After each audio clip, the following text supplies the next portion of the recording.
Hello, it's T with Teaquilts, and today is Saturday, August 29th, 2020, and we are doing Saturday night sewing chat. It is 9 p.m. Central Standard Time.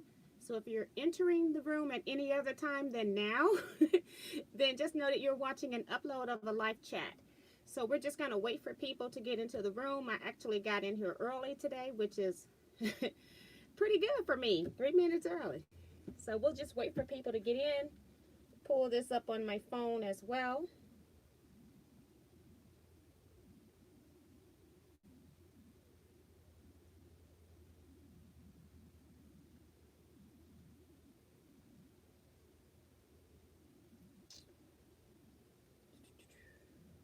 So we've already got people in the room. It's pretty cool.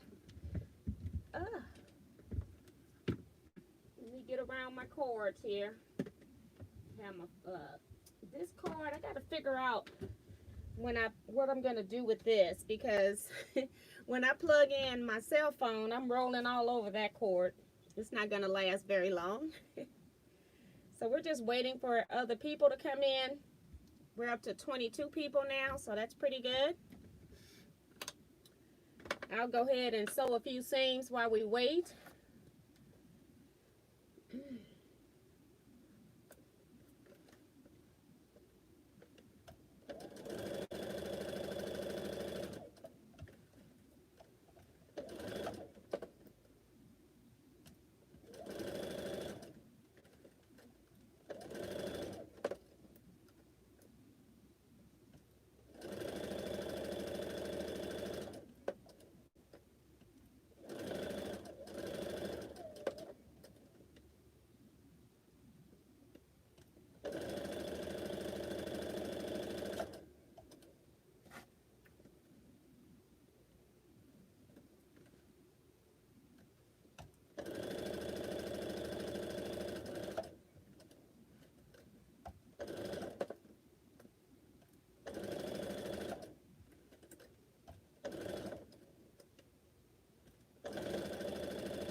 Hi everybody, thank you all for coming. Welcome to everybody that just came in.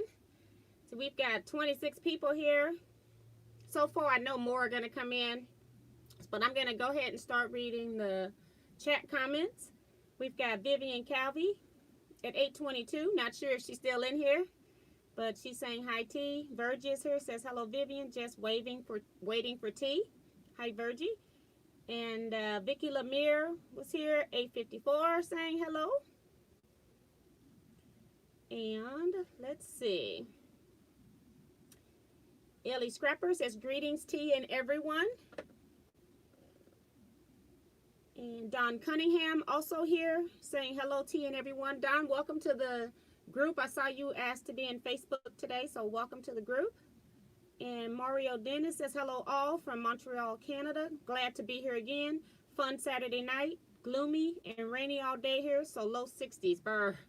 Yeah, we've had a pretty good day today. It was one of those days where it was perfect. It wasn't too hot, wasn't too windy. It was a little bit overcast because it looked like we were going to get rain, so maybe we will tonight, but not right now. But we had a great day today. Cheryl Klutz here saying hello T and everyone. Kim Burris is here, says hi T and T Quilters. Tiffany's Quilting Life is here. Hey Tiffany, she says hi T and Quilty friends. Leetta Bryant's here saying hello to everyone. Betty Harris also says hi all quilters. Teresa Louise, I quilt too, says hello Miss T and friends. Let's see. People saying hi to each other. Diane 57 is here. She says, wow, you guys are fast.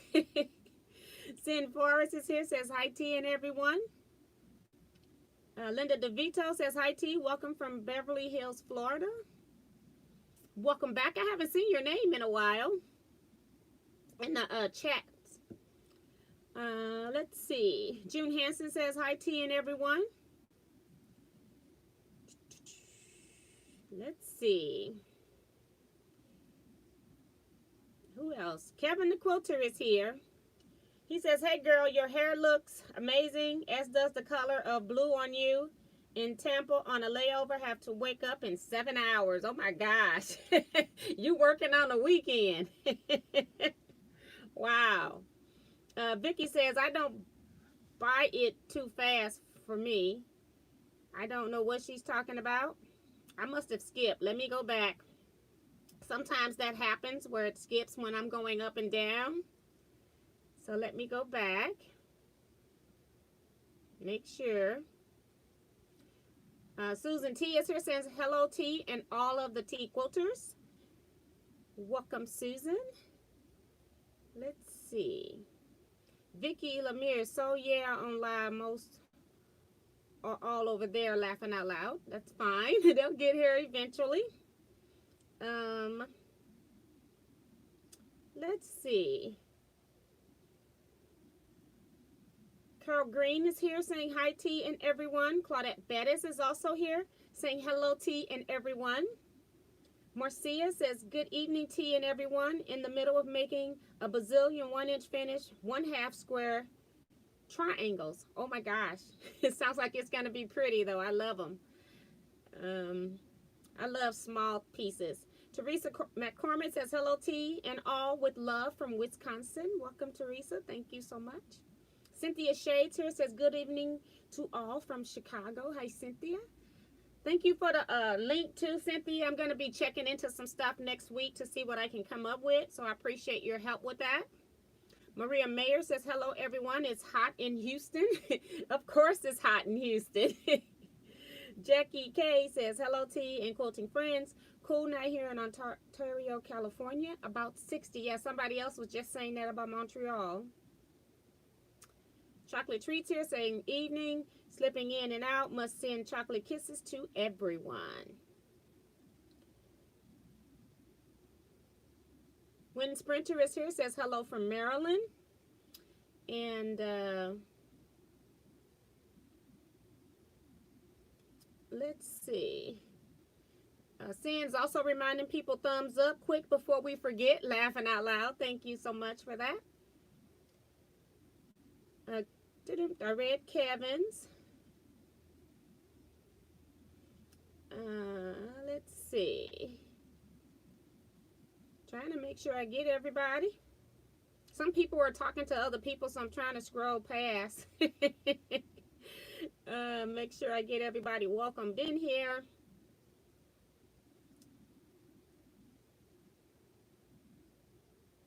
Robin Boyd's here. She says, hi, Miss T and everyone. June Billings is also here saying hi, T and everyone.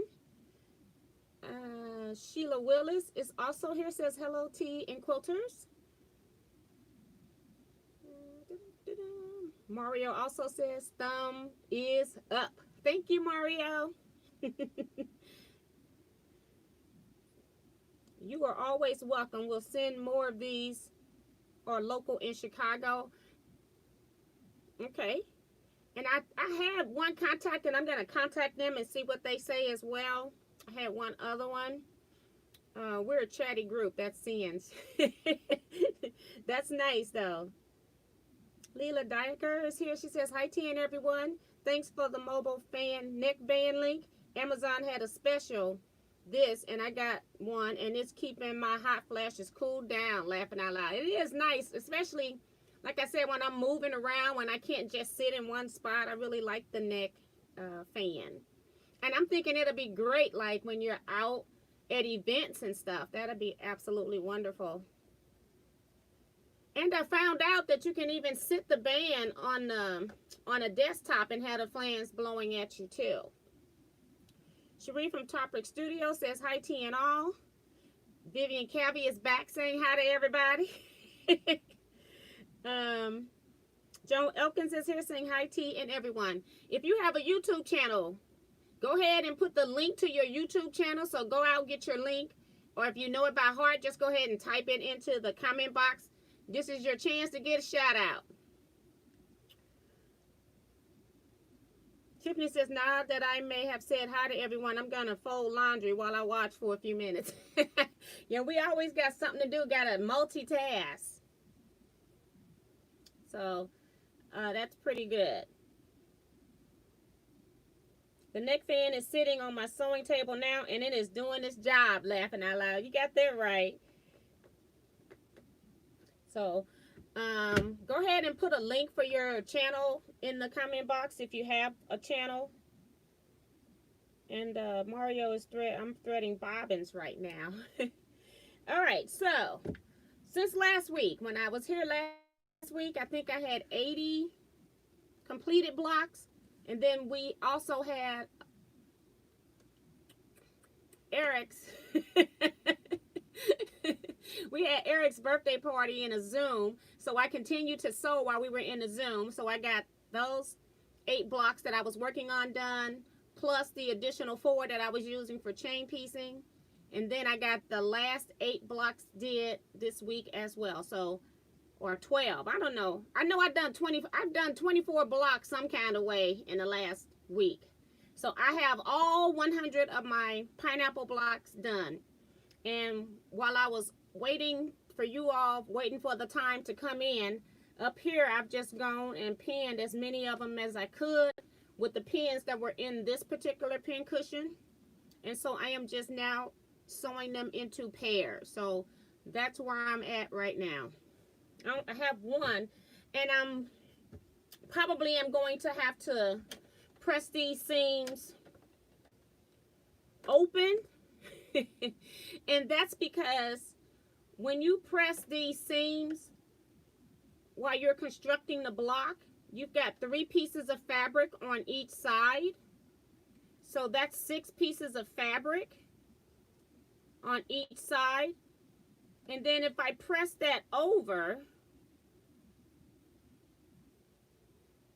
to one side, it's going to make 12 pieces of fabric.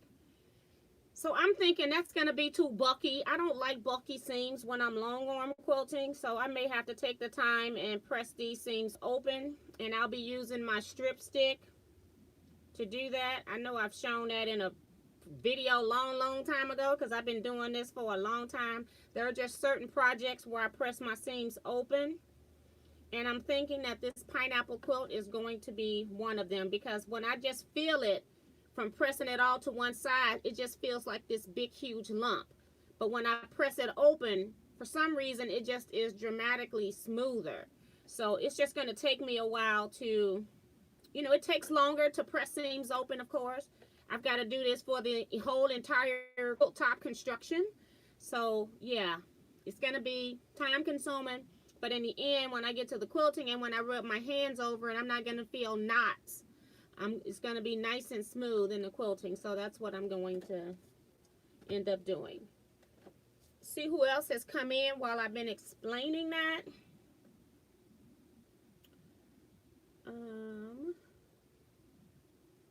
Let's see. I am thinking about chocolates and fabrics YouTube channel soon. Jackie K says, Tiffany, I got a load in my dryer if you want to do that one too. Laughing out loud. To have Tiffany folding everybody's clothes. Remo JS is here, says hello all tea and quilters from Bowie, Maryland. Welcome. Also says hit the thumbs up. Tiffany is giving the link for her channel.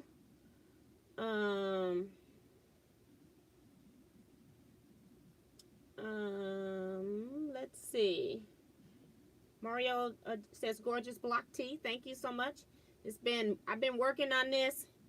I can't remember. I gotta go back and see which live video I started, because I started with this quilt, went from that quilt straight to the next quilt, and I don't think that I like labeled it. I just said, like I do every night, sewing chat. Sometimes I put the date on it, sometimes I forget.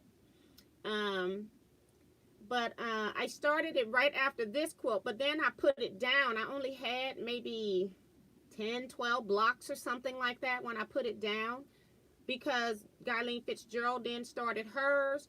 So I'm thinking I must have started this sometime in May, this second one. And then I started my third one in June, which I still got those blocks put to the side because I want to finish top number 2, which is this block, this project. I want to finish these first. So I am putting these blocks together. So I'm thinking that I started on it sometime in May. I just got to go back and find the actual date.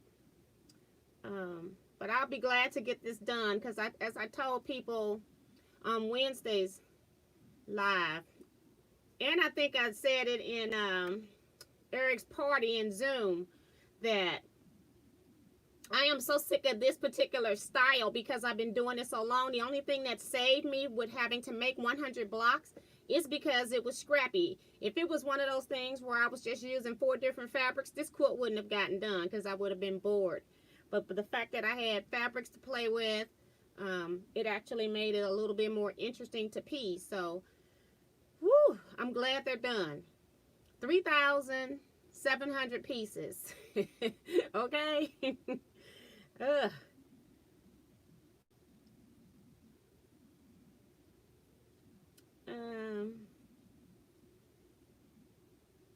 Seeing had somebody at her doorbell. Lisa Peg is here. Says, hello, Miss T and everyone. Just got home from a very important 4-year-old's birthday party. Now that's fun. Happy birthday to the 4-year-old. Teresa says, it won't let me share my channel because I'm not blue. Oh, okay. Tiffany shared it for you, Teresa. Thank you for letting us know. Sorry about that. I didn't know that. Joan Elkin says, just the seam where they connect, you have to open. I'm going to press my entire seams open. I don't ever press partial seams open and then press the other left or right. If I'm already pressing, I just press it all open. It's too much for me to worry about. I just want to do one thing and get it done, especially when I have a real large project because it's just too much switching out. I'd have to put a little snip in each seam so that I could press part of it, or 2 snips, top and bottom of where I want to press open, and then I have to press the other parts one way and then the other ones another way, so when I put the rows together, everything matches up. If I'm pressing open, everything gets pressed open. I don't ever go into the split seams, especially on 100 blocks. That's just too much. too much. But that is a great idea if somebody had only 4 blocks. Don says, your pineapple quilt is stunning with the white edges and black accent. Thank you. Appreciate that. LaConte Middleton is here saying, hi, everyone. And Joan says, please show. I just did. I'll get back to it. Let me get through the comments. She says, you're right. Pressing open is the only way to go, T. Tiffany did share Teresa Louise's site, so she says, thank you. Love your block from Remo JS. Kayla is here, Avila. She says, hello, everyone. I cleaned my sewing room for guests, but I cannot find the binding for a quilt. That's what always happens. Lisa says, I'm still waiting on Eric's channel. He's not even here yet. Chocolate Tree says, I want to be very focused to quilt like T. However, I start, then change up and make a masterpiece like that is unlike, then change up and make a masterpiece that is unlike the original pattern. That's what you're supposed to do. You're supposed to put your own spin on things.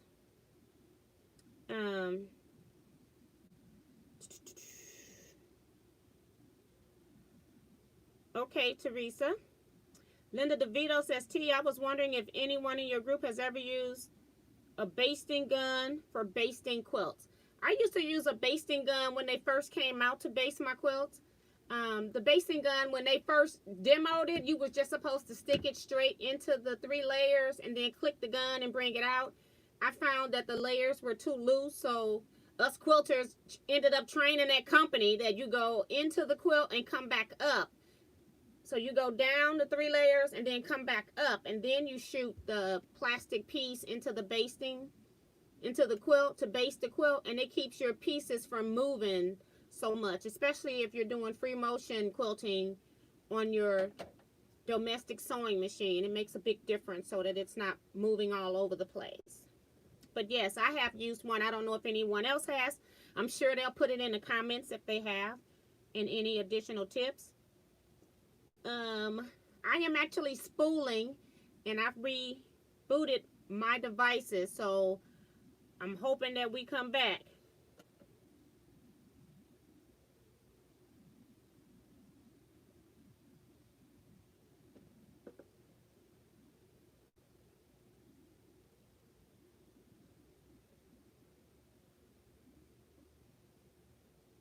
Trying to see if we're still live here.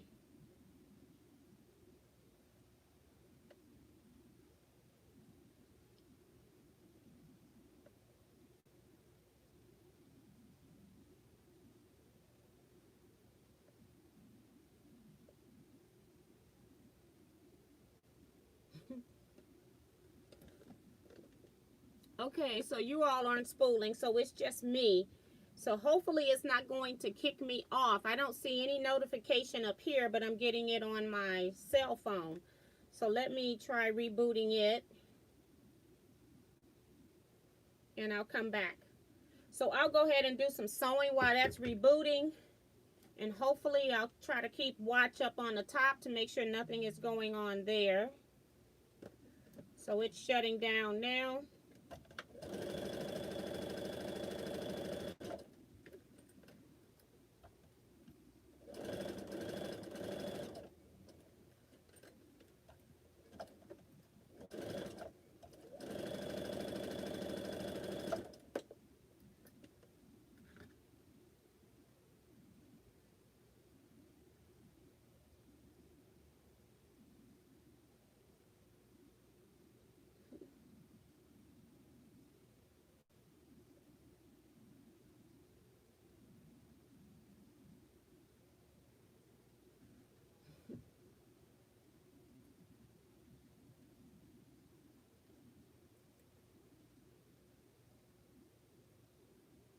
Okay, so just want to make sure. Thank you for helping me that you all weren't spooling, so that's great. Charge. I got to go back and find where I left off. I'm sorry.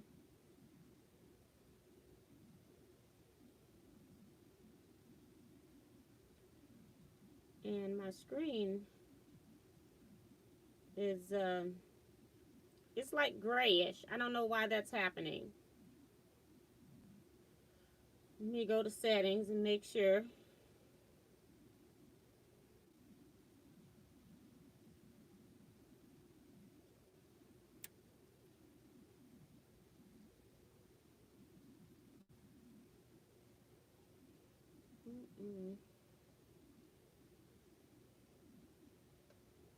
I don't know what's wrong with this thing. It's just acting up here today.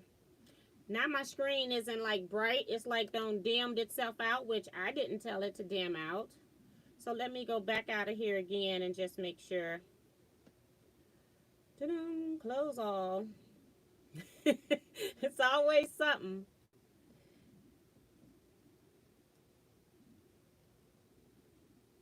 It's still dim. I don't know what that's about. But at least it's not spooling right now, so.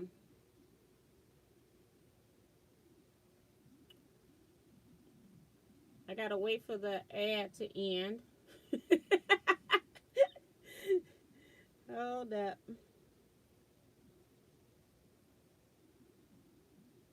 Okay. So now I gotta go back. Sorry about that, guys.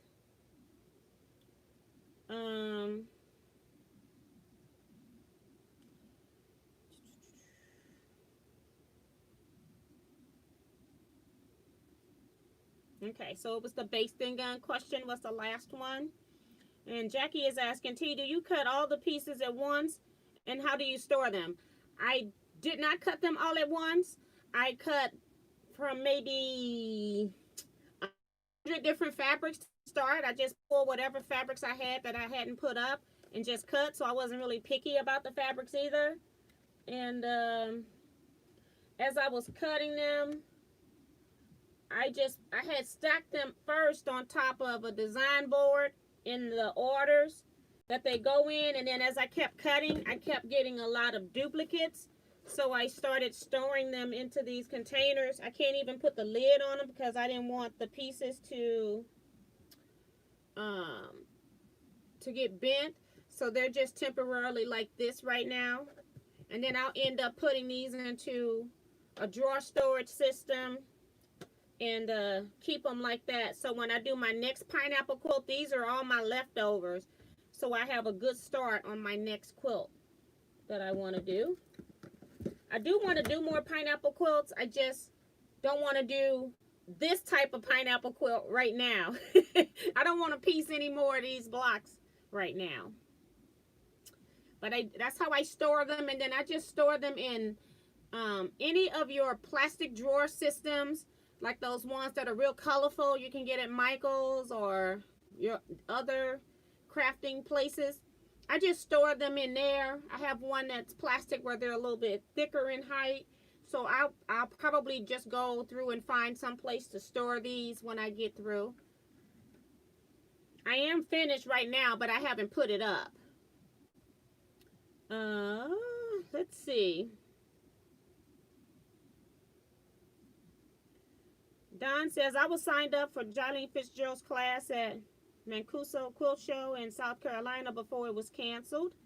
Yep, I know a lot of stuff got canceled. A lot of people are teaching online. I haven't decided if I'm going to do that or not, but I've just been so busy with other stuff. So for some people, COVID kind of stopped their business. For some reason, for mine, it sped mine up. I've been so busy with you all, thanks to you all. So I have never been busier. Let's see. What are you going to do when you finish this quilt? And it's looking beautiful. Then I'm going to finish the third pineapple quilt, the Jolene Fitzgerald one. I'm going to work on those blocks. I'm also going to, I want to get those tops done so that I can get them quilted. So whenever COVID is over, I want to do a lecture for pineapple quilts. So then I'll probably start researching pineapple quilts, things like that, seeing what I can find on them and making me a lecture for that. Sewing wise, I've already cut another project that I'm using for chain piecing. Kevin and I found this pattern. It's called Big Charmer Quilt, and it's a free pattern at freespiritfabrics.com. I'm actually working on that. Kevin has already started it. I just cut it. I'm not working on it. I'm in the process of cutting. I don't even have it all cut yet. I'm cutting the background fabric now, but I had cut enough pieces so that I could piece a couple of blocks just so that I can have my test blocks made, because when I'm chain piecing, I like to have a block made so that when I am working on it, I'm not trying to figure out what goes next, because I'm only sewing one piece at a time while I'm working on other projects. So it's not anything that I'm in a rush to get done, but that's what I'm gonna be doing as a chain piece. I got the Go Dies came in yesterday. It was a big issue with that. I think I told you all Wednesday that they were supposed to come Wednesday, stayed around the house all day, nothing shows up. And then at like 6 o'clock, I noticed that they dated back at 2 something that they weren't going to deliver. And I'm like, I have never seen that happen before, where something was told at 2 something that it wasn't going to be delivered. And then you go on their website trying to figure out what's the telephone number for the actual facility that has your stuff. FedEx has taken it off. I was totally shocked that when you normally click on the location, it would normally give you their address, telephone number, and all of that. No, they gave you the address, but they didn't give you the phone number, because I was trying to figure out if my stuff could stay there, but I couldn't get anybody to talk to. So I ended up just calling the 1-800 number on Thursday morning and talk to somebody. But shipping is a mess right now. It is a total mess.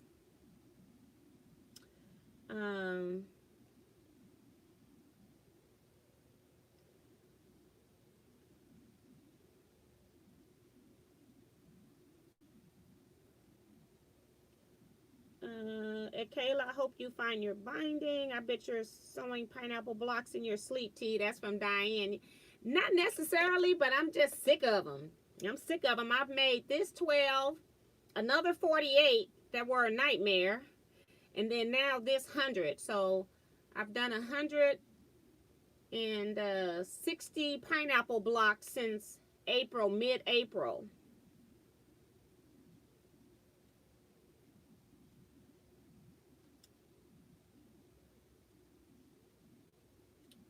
Chocolate Tree says, I did a classic pattern completely, but felt unhappy, so now I just use classic blocks with a spin and lovely bright colors.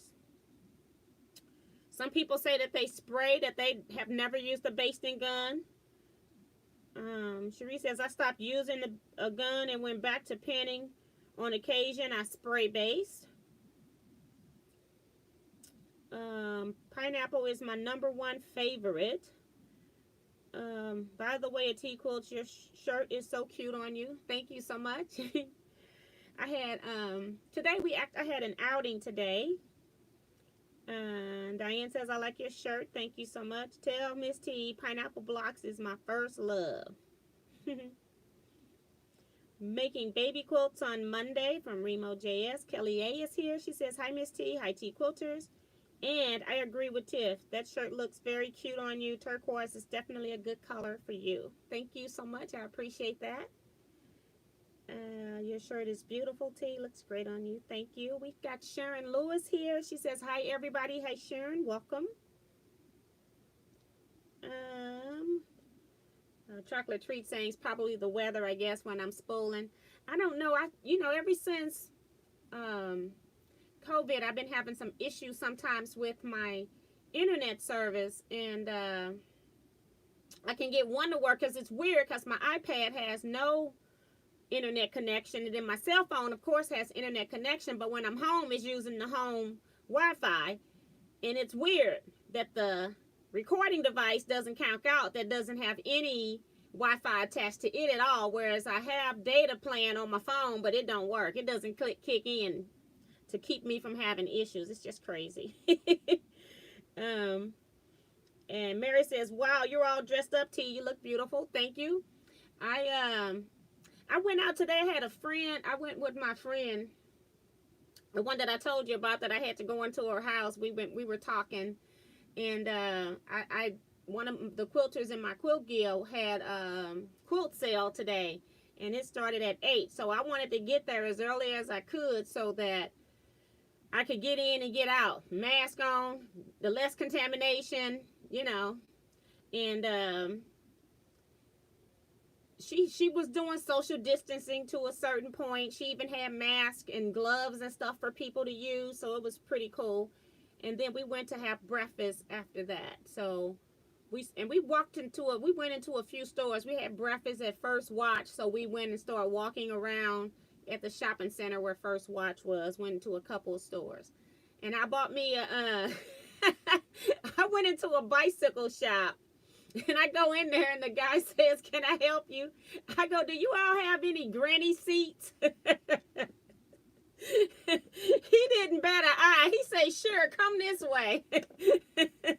I have been trying to ride my bike.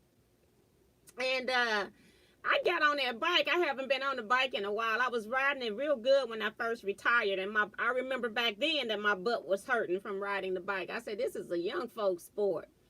But I don't want to get back on the bike, and now that it's getting cooler, I want to start back riding my bike in the mornings. So I want to get me a different seat to put on my bike. But he went and took me straight to what I was looking for, but they got them with foam and gel cushioning. So I got one that had a mix of both. I'm hoping that it works. It was expensive enough that it should work, but that was just too funny that he didn't bat an eye. He knew exactly what I was talking about.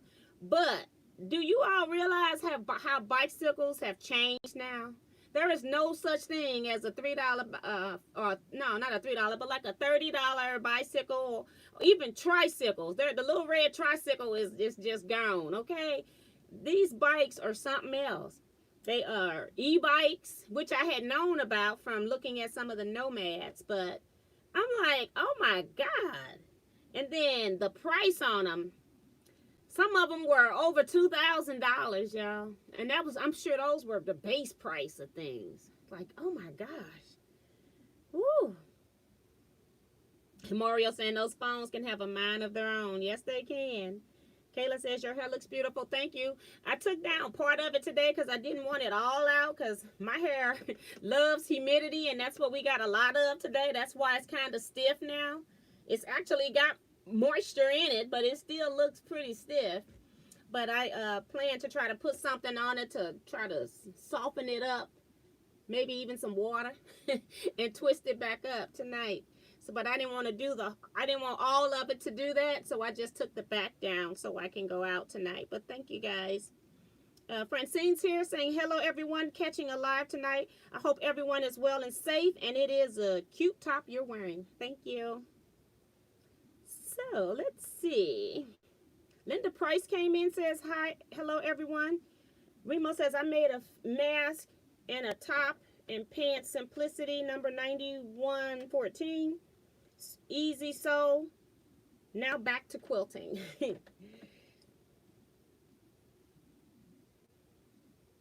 Tiffany is taking us in the pool. Laughing out loud, T, it's called burnout. Yeah, I know. I just got sick of them blocks. I just wanted to sew something else. So,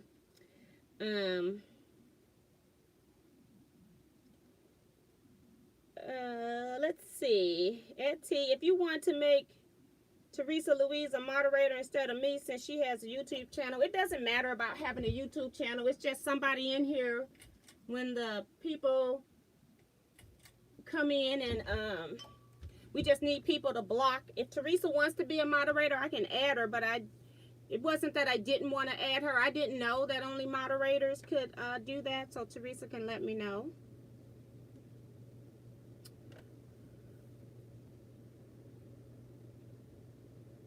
Don't forget to give a thumbs up. That's from Tiffany. Kevin says, you go, T. I didn't realize you had started cutting that one. I just cut it. I started today because it was like 1 o'clock in the morning. I started cutting it. So I just started today. I just did the test block just so I could put it up because I'm not doing it in a rush or anything. So Don says, I bought an Ardbend container with sections after you mentioned it on chat, using it for storm at sea, and we'll use it for pineapple AccuQuilts block on board. Let's see.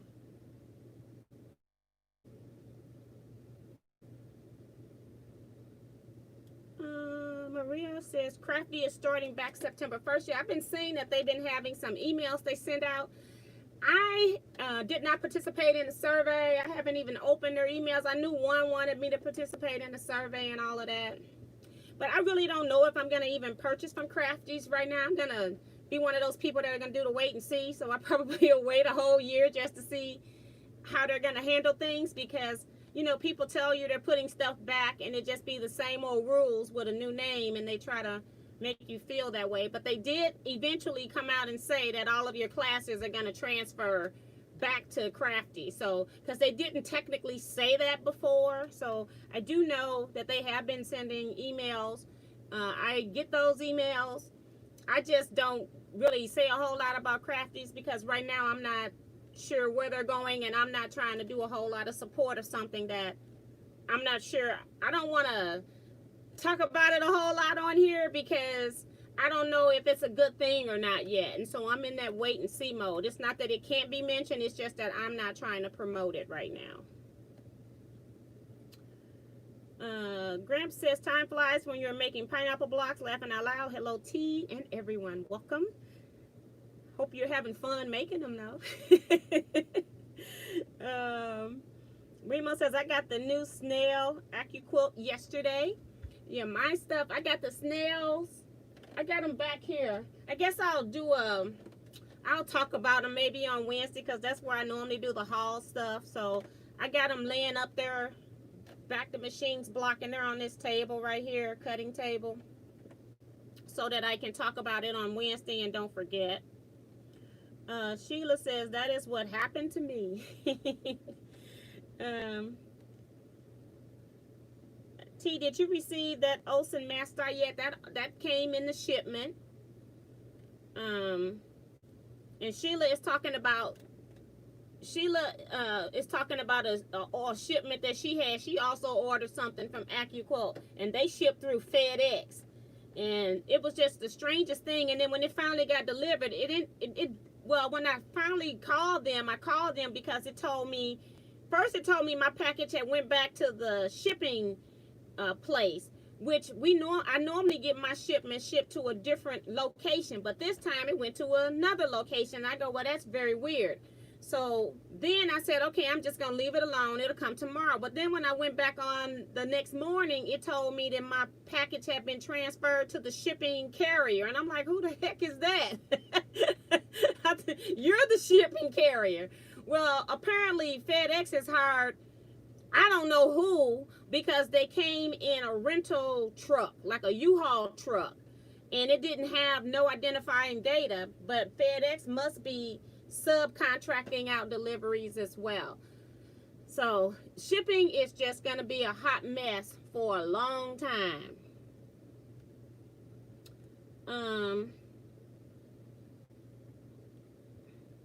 And Kelly talking about, oh, you dreaming about pineapples tea? No, ma'am. No, ma'am. FedEx will not hold your order or package for you because that is Teaquilts' order.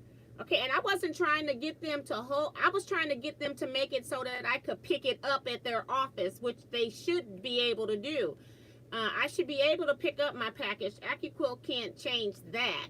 But they do change the delivery address if they're delivering it to you. But you can always have your package held at the, from what I understand, you can have your package held at the place. Then they're saving gas because they don't have to bring it to you. But, yeah, but I do know that Teaquilts will not let you change a shipping address. Like, say that you get a shipment from a carrier and say, can you please deliver it to my neighbor's house instead? They won't do that. You have to be at the address that it was shipped to get your order. Mary says, has anyone ever canned home salsa? I've canned other things, but not salsa. Gonna do it tomorrow. Welcome tips. I don't can at all. T, how big is your pineapple quilt going to be? It's going to be 100 by 100. This one. Francine says, I have finally completed my pineapple box. Need to figure out how to quilt it myself. Jackie says, I'm hand quilting a king size quilt. Crazy me. Today, taking a break and doing mug rugs for Meals on Wheels at Christmas. That's pretty cool.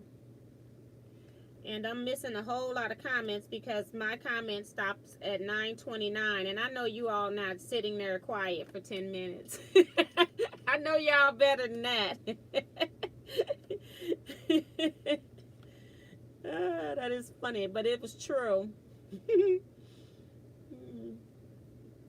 Let's see. I got to go back to 9:29. That's why I looked at it.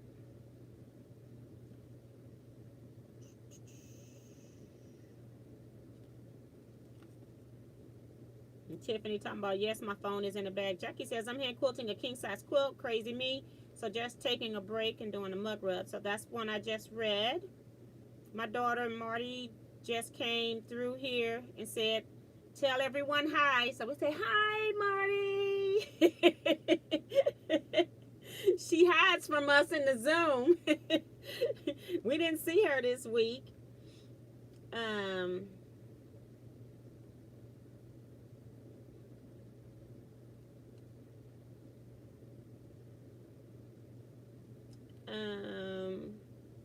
And Mary also agrees that bikes are ridiculous now. Yes, it's something else. Francine said, didn't know there were granny seats for bikes. Marty and I ride when it's nice, but it hasn't been nice. So I'm trying to get my bike. So tomorrow I'm going to go out and see if I can put my seat on without bothering my husband. And then see if I can start doing early morning rides. That's my goal. Betty Harris saying she made it for 300 children. I'm thinking she's talking about masks or something like that. T, do you ever straighten your hair? It is super long. No, I don't put any heat in my hair. I don't blow dry my hair. My hair just gets air dry. And I use twist when I wet like I just washed my hair, and then I put twist in it to just elongate it.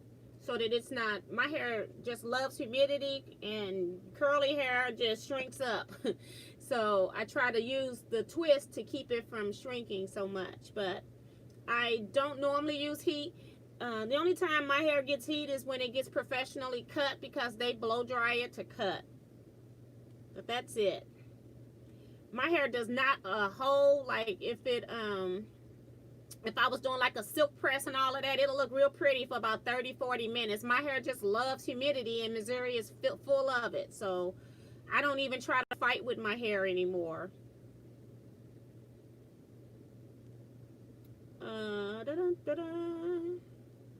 Cheryl saying, what did you buy? I bought some dyes. I'll talk about them on Wednesday, Cheryl.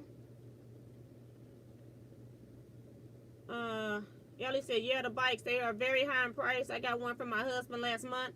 I told him he needed it, laughing out loud. The funny thing about the e-bikes is that, like, it'll help you like going uphill and stuff. It'll do all the work for you.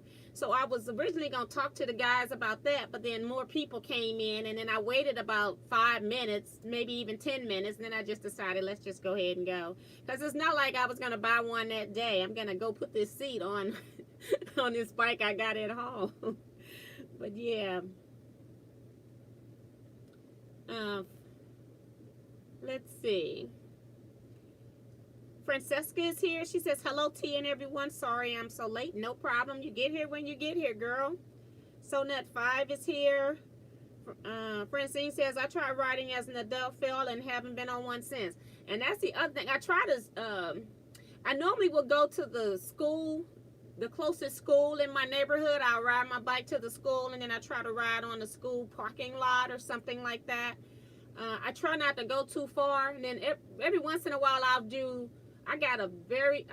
long streets, very long blocks, and so I try to ride this block, and it's just so hilly. The first day I made it up the hill. The second day I got about 2/3 up the hill and had to get off that bike because my legs hurt from the day before. So I had to walk the bike up the hill. It was a mess. But once I got up the hill, you know, it was easy. It was just one big hill that I just have difficulty getting up. But it is hard. I said, I don't know how I did this as a teenager. This is horrible. And I rode my bike from one part of town to the other side of town. Like, it would be a 30-minute ride. I would ride my bike. I would beat the bus there because the buses had to stop so many times, and then you may need a transfer and get on a second bus. I would ride my bike and beat the bus. I would ride the bike to my sister's house. So, yeah, but I'm going to try it. I don't have knee pads, but I do have knee pads, but I don't normally wear them when I ride the bike, but I do put on helmet. I do the helmet. Mary says, I even ride when I was pregnant. Surely you can ride now 39 years and 500 pounds later, laughing out loud. That's too funny. I do know that they say once you learn how to ride a bike, you never forget. I didn't have any difficulty, like, riding the bike. I haven't ridden in, like I said, probably since I was like 15 or so. Yeah, 35 years. So I didn't have any difficulties with that.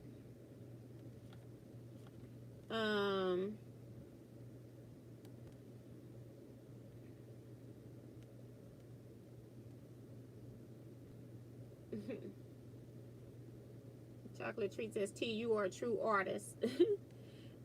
Lisa says, I got an email from Blueprint Press Crafties and never took part in it. Yeah, I don't know what they want us to say. I mean, what are you gonna do? We've already told you that's why you're going back to crafty. You haven't done anything, so what is it that you want us to do? Just go over there and open crafty back up, if that's what you're saying, and open it up like it used to be. I want the old crafties where they had other brands of fabric, not just the brand that they put out. Although that is a nice brand of fabric, but they don't have a whole lot of lines, and I want more choices. So I want you to go back and sell motor fabric like you used to.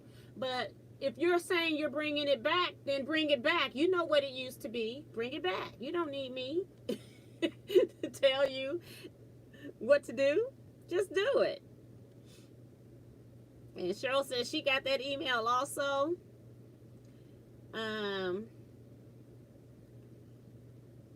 Let's see. Sheila says they wouldn't hold mine. So she's saying FedEx wouldn't even hold her order from Teaquilts. So that's just terrible. And Mary got the nerve. Kim said she was quiet a long time ago. She's being quiet tonight. Now, I don't know where Mary come in talking about we are very quiet. The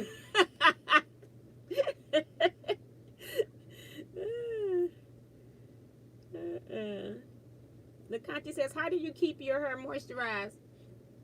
I mostly use, oh gosh, I'm blocking the name and stuff because I'm so used to just using containers. True Textures is a product. That's the name of their line, and I'm blocking the name of not Caracare. It's not that. It's the other company with the brown lids. I can't remember the name right now. I'm blocking.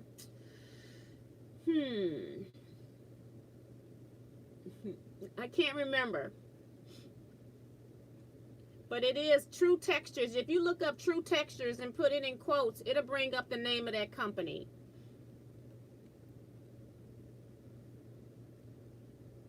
Eric Otis here. He says, okay, get ready. Hi, everybody.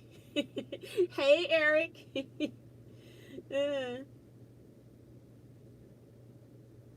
And Diane says, it's like me trying to keep some curl in my hair. Yeah, hair is something else. It's going to do what it wants. And I find my hair does better when I just leave it alone. So I leave it alone.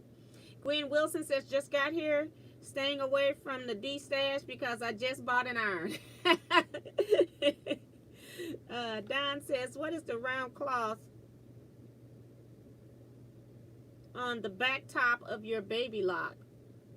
It's just a piece. It's a name. I put my name on it.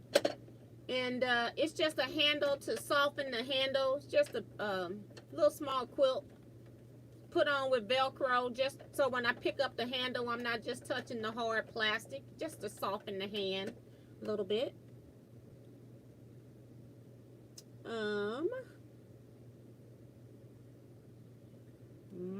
Mine is the opposite T. Mine is dry and then won't hold curls or anything. I can't style it ever. Even gel and hairspray just falls right out. And now the loss, I chopped it off. Not to deal. Exactly. And that's why when my hair was giving me the blues, I'm like, I'm just going to cut it off. But I say, okay, don't go too crazy. Just cut off like 1.5 to 2 inches. And it ended up working for me for that. But I do know you've got other issues with yours. T, are you talking about a regular bike? No, I'm talking about the regular bikes are not fancy, girl. They are regular bikes now because they're fancy. So I guess I am talking about a regular bike. Did your bike have the streamers on the handles? When I was a kid, it did, but I don't have it on there now. Now I'm trying to, you know, get a thing to hold my iPad and my house keys and stuff like that. So when I ride, and with the bell, didn't have a bell. I was never into bells. But I did used to put like playing cards in the spokes to make noise and stuff.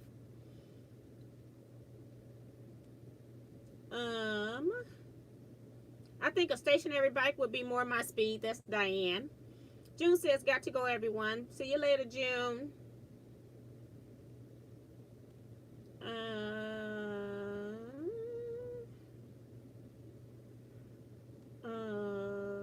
Eric says, okay, we're all over the place. What are we talking about? Bikes and crafty.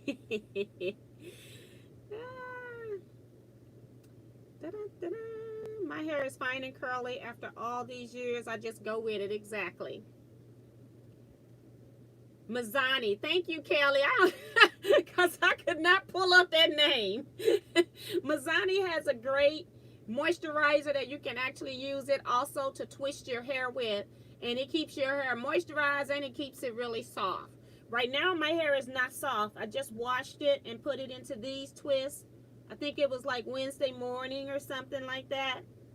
And so when I took it down today and with all the humidity, I now need to go in and moisturize. I used a different twist gel, but I need to get Mazzani. Thank you so much. Because I be having some, I just grab the thing and go. And I do use CashApp. I like their leave-in conditioner. And I've used some of CashApp's products too.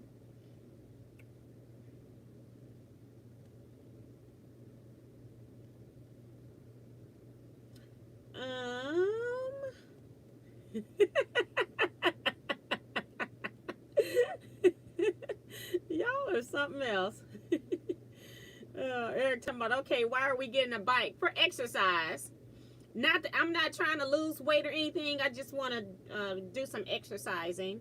And I got, what is it called? Sean's T95 or something. T25, where you work out for 25 minutes. I did that before. I don't want to do that, so I just think it'll be easier for me to ride a bike as long as I can ride a bike. Maybe if I get my legs together, then if I go do T25 in the winter months, then maybe it'll be a little bit easier because my legs will be stronger or something. I don't know. I'm just trying to build up some stamina.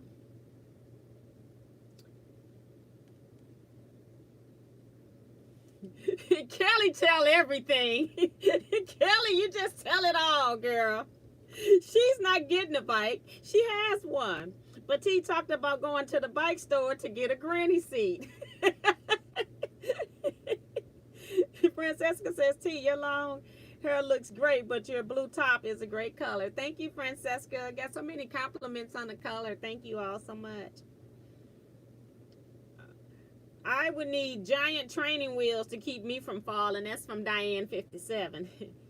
Yes, the card was held by a clothespin. I can't remember how I held that card in there, but I know we had him in there. But my brother, he's not in here tonight, but Ray, he was the one that was the mastermind with the bike. So anything I needed done for my bike, I just rolled it straight to him. I didn't do a thing.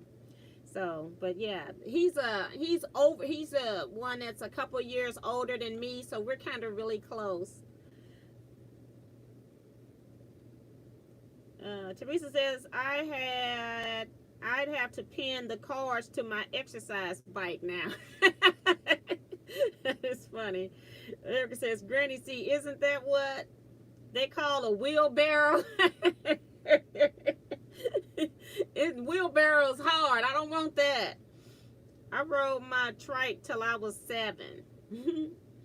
Betty says, I don't know how to ride a bike. My brother got his toes cut off as a child. Scared me so bad I never learned. Oh my gosh, that is horrible. I guess we mostly rode with tennis shoes on. We wore tennis every day except for when we were going to church. We hardly ever wore sandals or open-toe shoes. I have 4 older brothers, and so I was a straight-up tomboy. I was climbing trees, climbing houses, and jumping from roof to roof. And so, yeah, no, I didn't have time for sandals. That would be a waste of my mom's money. So I can see if somebody has a serious accident like that, it would be scary.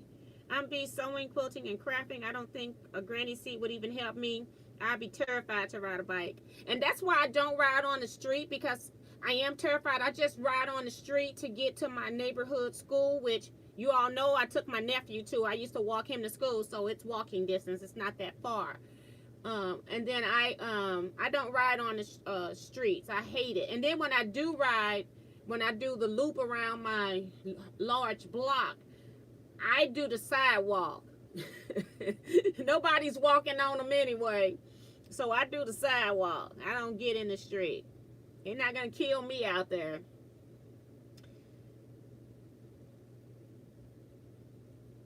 You don't need a granny seat on a elliptical.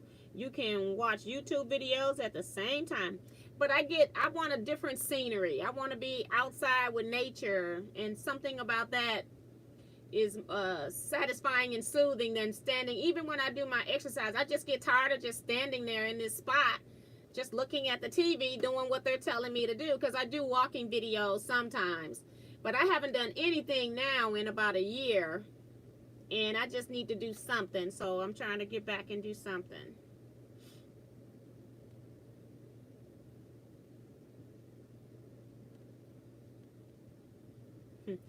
Vicky talking about a piece of plastic really made noise on bike. Well, but you got to remember too, we had to use what we had. We had plenty of deck of cards that were missing cards.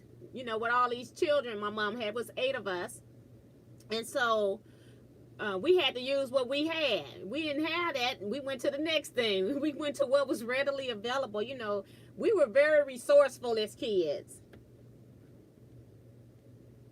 I bought myself a trike when I turned 65, and I know that they're coming back out, and they even had parts and uh, uh, like accessories for those type of bikes, which I found amazing. And they had bigger seats on those bikes too. So Mary says, I rode my bike everywhere, several miles from home. I never let my kids do that today. You got that right. My daughter couldn't leave.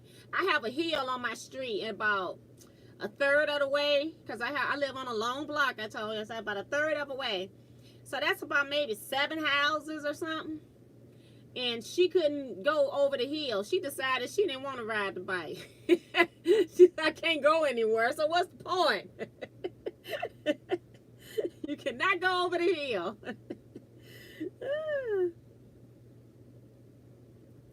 And Diane is saying her brother cut his toes too. I don't know how you all did that. I mean, it was 8 of us. We never did that. So,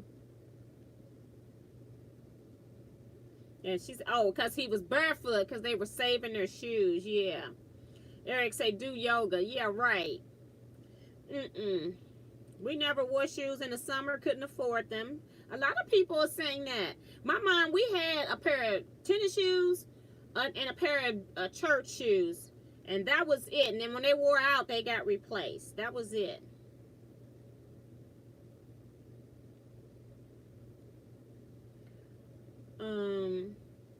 Wait, no, I can't see you doing that if you want to change the scenery.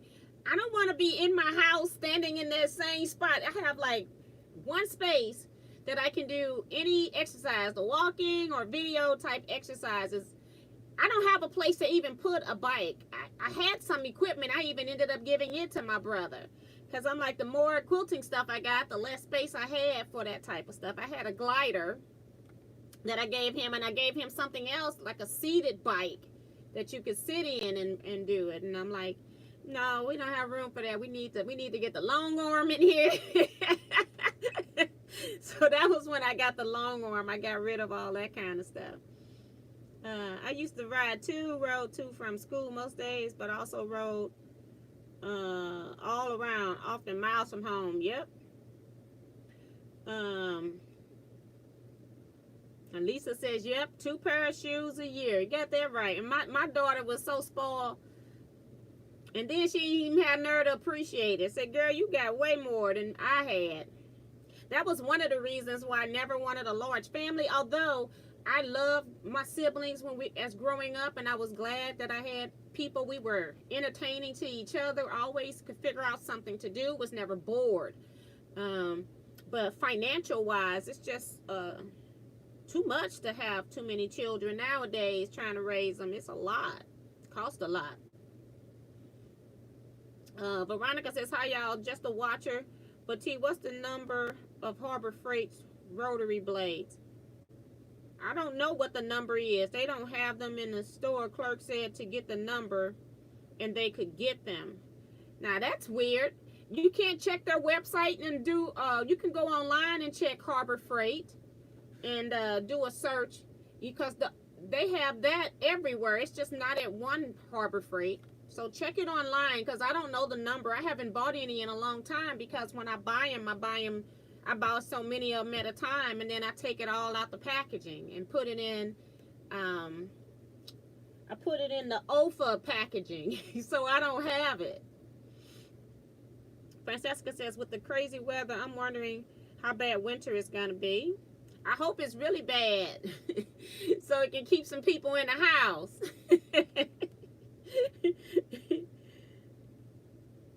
Yep, and Diane says the point is to get outside to fresh air, sunshine, and exercise, and that's exactly what I want.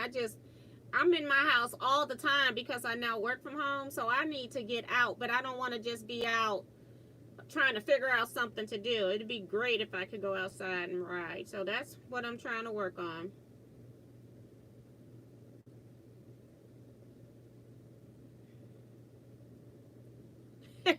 Okay, we have to invent a new workout. This is from Eric, long arm quilter size.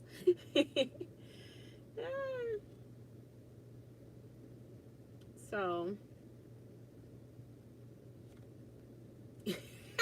Mario says, I get my exercise by sitting down to sew and getting up to iron. Get that right. That's how most of us get it. But yeah. So I'm going to go ahead and do some sewing. It's like 10 o'clock. I haven't done a whole lot. sewing. I've been doing a whole lot of chatting though. Let me put my pieces back up here that I moved just to show you the pineapple pieces somebody asked me about. I haven't had a chance to put those up. Carrie Davis is here. Her message was retracted. She says at Harbor Freight, they are called carpet blades. Okay, thank you. So that'll help somebody find them. So they're called carpet blades. They're normally always in there, so I've never had to ask anybody for them when I bought them in the past. So appreciate that, Carrie.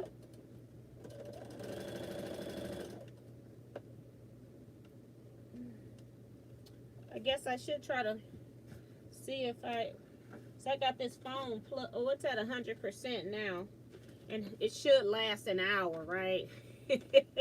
So I'll try to put it here. It's supposed to be cold in Missouri this winter. I don't know. Hello, T and everyone from Cheryl Bean working on a UFO. Welcome. Hope you get some progress on it. I'm gonna need to change my bobbin. It's almost out.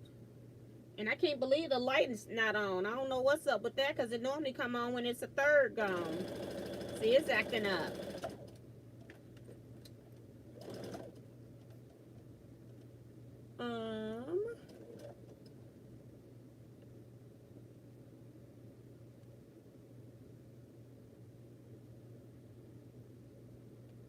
Finished the skirt for myself today. So glad that it's done.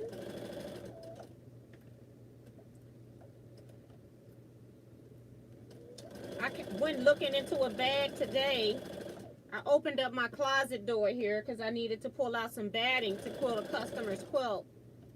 She wanted some Hobbs 80/20, and I knew I had some in bags. She just needed it in a twin size.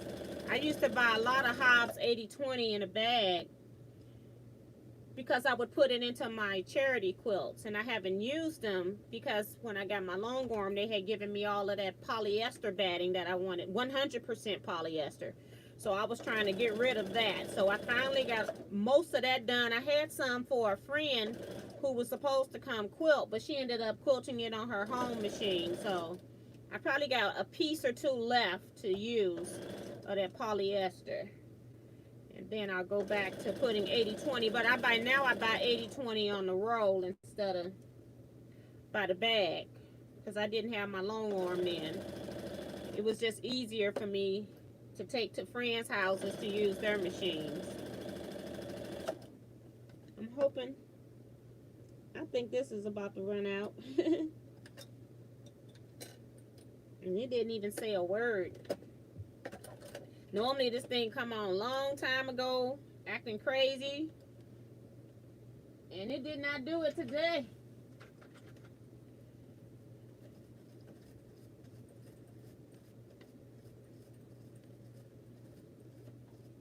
I guess it's time to clean this thing. But I won't do that right now. We'll do that later. Lisa's reminding everybody to hit the thumbs up. Thank you, Lisa. We appreciate that. Kelly says, carpet cutter replacement blades, 2 packs for $179. Ain't that something? Just ridiculous. And we go into Joann's even at 50% off. It's ridiculous, okay? So I wish that they would sell 60mm blades because I would quit buying them from major manufacturers in a heartbeat. Because I wouldn't have a problem replacing a blade every month for $1.79 for 2. That's ridiculous. Thank you, Kelly.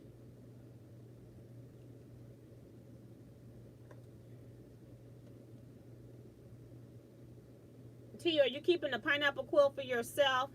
Do you know how you will quilt it?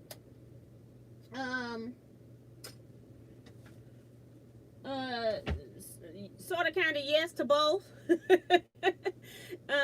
This quilt's going into a quilt lecture, so therefore I have to keep it. That's the whole purpose of me making them. And then once I've decided I'm done with the quilt lecture, then I'll start using it on my bed. So I do plan to keep this quilt, yes.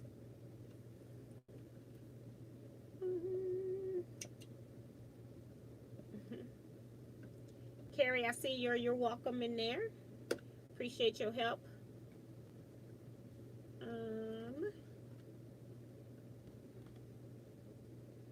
Let's see.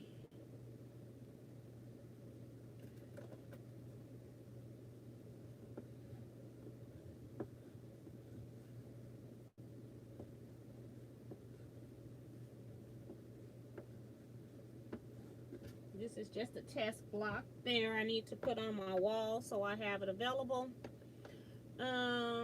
Let's see.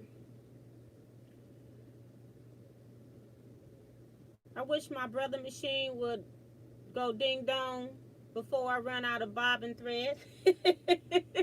See, this thing, if it comes on a third of the way full, it's a pain in the butt, because every 5 stitches it will ding. And I do like the fact that it does allow me to cut that off. In addition to the ding, because it knows it's dinging, so I can cut the volume off on the ding, but it still pops up on the screen, so I still see it. But this time it wasn't even on the screen. It just went on vacation. Which it hardly ever does. I have never seen it do that, so that's a first. So it might need to be cleaned, but I'll do it after we get through with the live. Just trying to get any lint that I may have kicked out of the bobbin out the way. So yes, but it does let you know. Most newer machines with any type of electronics in them kind of let you know.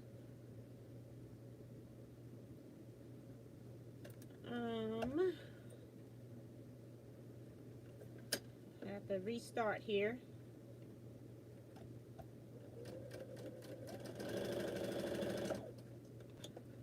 Cut this thread so I don't forget it later.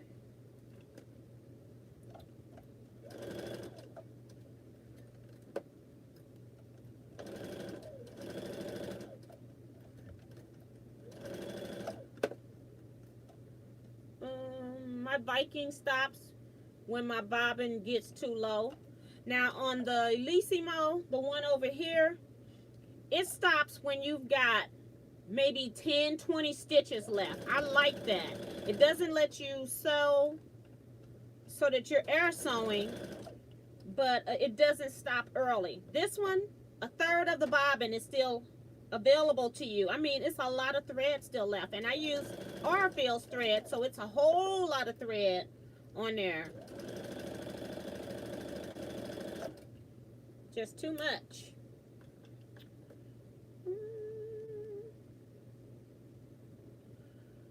I'm still here just bathing the brats.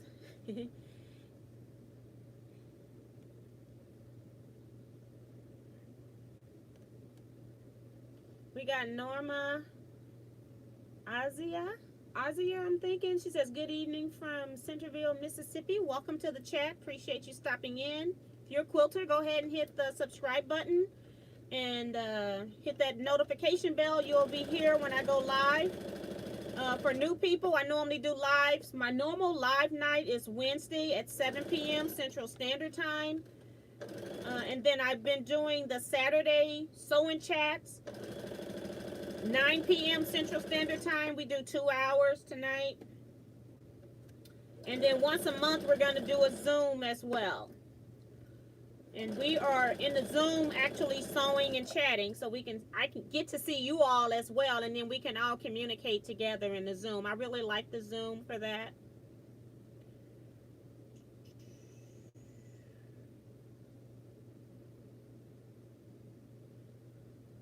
Gwen says, my Bernina has a picture of a bobbin that turns red when running low, and the machine stops when the bobbin is empty. That's awesome.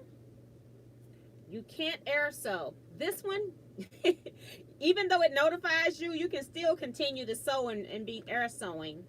So it doesn't stop you from sewing.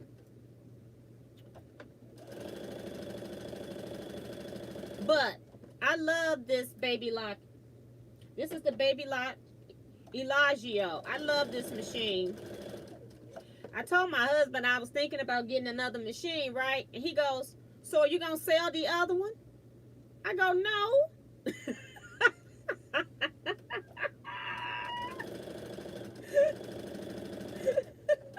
I don't know what is wrong with him. He needs, I tell you what, I got so many things I want him to do that he's not doing any of it. If he keeps getting in my business, I'm going to start insisting that a lot of these things I need done get done, okay? Because he in my business too much.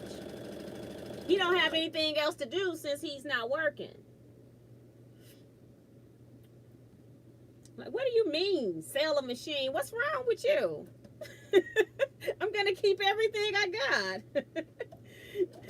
Another reason I probably won't sell any machines is because if we have people that fly in on retreats or something and people need to use a machine, they can use the machine and then I'll just charge what it would be for me to get it serviced, to get it back together if something go wrong with it or something needed adjustment. So that's basically what I'll be doing with my machines.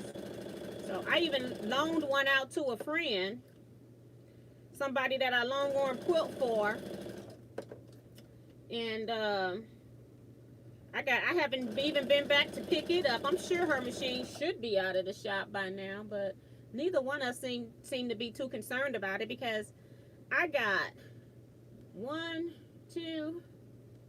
at least 3 other machines I could easily sew on and not be inconvenienced. And then I've got my ones that are not my favorites, but I could not be inconvenienced with another 3 machines already in my house, okay? So I don't think that machine's that important to me. It's the Singer 9960 that everybody has been trying to get. They don't make it anymore. And then it was so funny because I went on one website and they had some ridiculous price that they were selling it for. It was so funny. Somebody had a brand new one. You know, some people buy new stuff and then they put it up so when it goes out, they can make a killing on stuff like that. Kind of like where people had bought the toilet paper. So, Virgie says, I should be ready to start my pineapple blocks, purchase paper piecing blocks, Guyleen's 2 books, and ruler, and I have plenty fabric. I don't know why you needed the ruler if you're going to paper piece. I use my paper piecing ruler, my add a quarter ruler. I've got one that's 12 inches and one that's 6 inches. But I love these rulers when I'm paper piecing. Let me get the other one in the 6-inch size. Right here.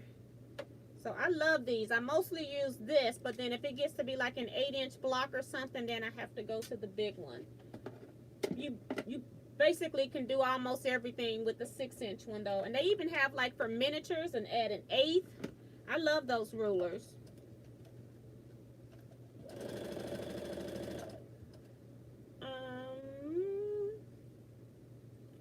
None of my machine tell me when bobbin is running out. It just sits back and laughs at me sewing air. I'm sure that, Diane, the number of machines you just got a new one. That new machine is going to tell you when that bobbin is out. Then you tell me you got a Bernina 770 or something like that, Diane. Was that you? That machine should tell you when that bobbin run out.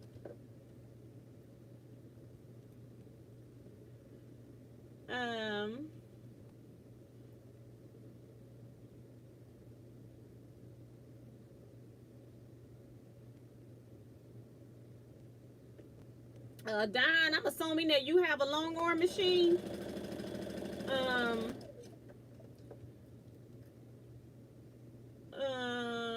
She's saying, do you have software for your gamma? Now, what kind, brand? Like it, user friendly. I've done a whole video on me getting the Quilt Easy Quilt Butler. And if you decide to get one, can I let you please go through my contact information and they'll give me a kickback just for referring. I'm also probably going to try to be like, whenever we get back into quilt shows, I'm going to try to see if I can work with Butler at the quilt shows and stuff so I can help people learn the system at the quilt show as well. But I do like it. It does have some little weird things that happen every now and then, and you're trying to figure out why. It could be just a single thread somewhere that's causing problems. So I was doing some videos on them, but I just got so busy that I haven't had a chance to do some videos. I do have a couple recorded that I never even put up, so I'll do that too. But I love it. It does have some issues, but still, for the price, I'm still happy with it and what it does do compared to other systems in that price range. And even one system, like if I had bought the Gamma Elevate, it does more than the Gamma Elevate, but the Elevate wanted a whole lot more money, and so I just couldn't see justifying paying for that at this time. Now, if something happened, I win the lottery with a lottery ticket that I don't buy, then maybe something else would change. But for right now, that's what I'm using because of pricing. Eric says, does anyone use pre-wound bobbins? I only use pre-wound bobbins on my embroidery machine. And some of your newer machines, the bobbins are bigger. I know Bernina came out with a bigger bobbin, and you can't use pre-wounds in there. On my long arm, I don't use pre-wounds either. I actually purchase bottom line thread and just wind my own bobbins. I do like pre-wound bobbins. I just don't buy them. I don't know why, but I just don't. I figure I got all the thread, I may as well just do it myself, and then I can get good price on the thread, being a business as well with no tax. So that's kind of what I do. Uppity Bobbin say, hi y'all, you can load 2 bobbins with thread, one for sewing, one for bobbin. Then you know what you have left when the sewing bobbin empties. That's true, but I don't like that either. I don't want my thread to run out. I sew with cone thread for 2 reasons. One, because it doesn't run out. And number 2, because it's cheaper to buy cone thread than it is to buy the smaller spool. So the more thread you buy, the cheaper your thread gets. And then I have a case in here that will hold 12 bobbins. So when my bobbins run out, I wind all 12 of them with my bobbin thread, and then I can just replace it and keep going. I don't have to, I'm trying to utilize my time. So if I'm winding bobbins, and I just take 5 minutes and wind all the bobbins. And when I'm sewing, I'm ready to sew. I don't want to wind bobbins. And I especially want to wind bobbins before I go on a quilt retreat, because I don't want to be sitting at quilt retreat winding bobbins. So I like having my bobbins pre-wound, and I definitely don't want it up on top, because both of the threads having to be rethreaded is going to be more work. So it's a great idea to know when it's going to run out, though. She is correct. But I have all kind of notifications to let me know. One, and the main one, is air sewing.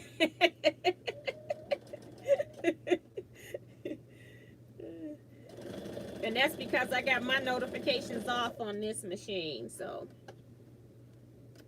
just move some of this so I can, it's piling up back there.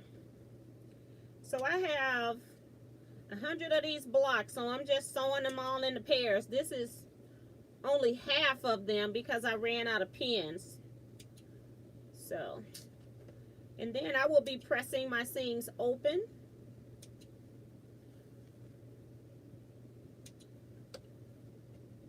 Just because it's so bulky, because all of the seams are pressed out on the pineapple.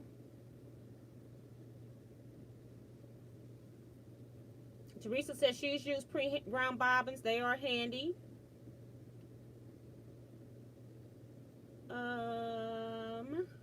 Katrina is here. Hi, Katrina. She says, hello, everyone. I just wanted to quickly update you on Shari. They are taking her out of the medical coma over the weekend. They expect her to be fully aware by Monday or Tuesday. Still praying for you guys. Think about her often. So the best for you all. And thank you so much for giving us another update. They don't make them for industrials, but was wondering. That that was from Eric. And Kim Burris says, Katrina, thank you for the update. I'm still praying. Cheryl says, has anyone had my experience with Quilt Zone hoop frame by the Grace Company? They have any experience, not mine. Does anyone have any experience with the Q Zone hoop from the Grace Company? They have a huge sale, and I want to know if it's worth trying to buy. Uppity Bobbin says, I'm going to head to bed. Up at 4 a.m. to save tiny humans. Night, night, good night. Thank you so much. Probably already gone, but thank you. June, talking to Eric. Mario says, got to get a camera and join on Zoom. You got to get a camera and join on Zoom. You can use your cell phone if it has a camera. You can also use your desktop computer if you have it. Most of them have a camera on them already built in.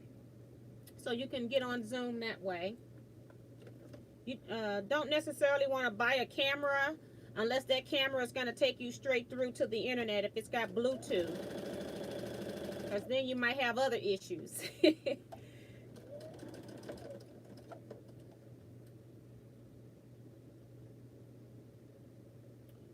And people are still saying that they're still praying. To Katrina, good news. Thank you for keeping us updated. Prayers and healing thoughts continue. Eric says, speaking of which, next Zoom is 9/13/2020. Thank you, Eric.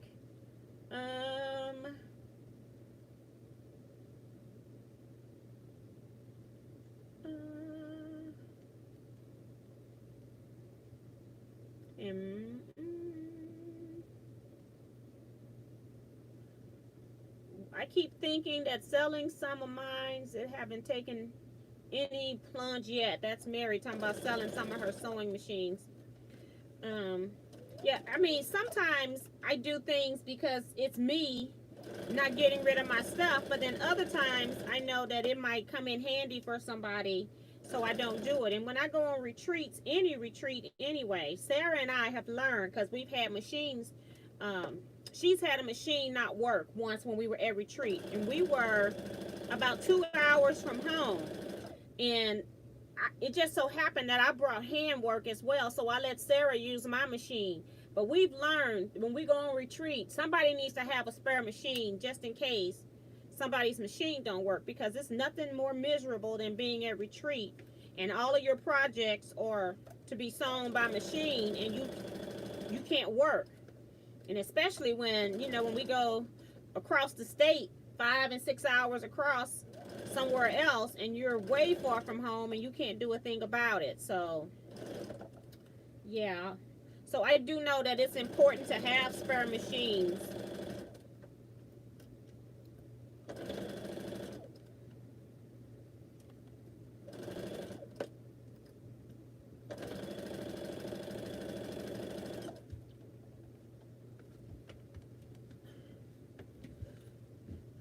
Eric talking about, I saw one guy selling a roll of toilet paper for $50.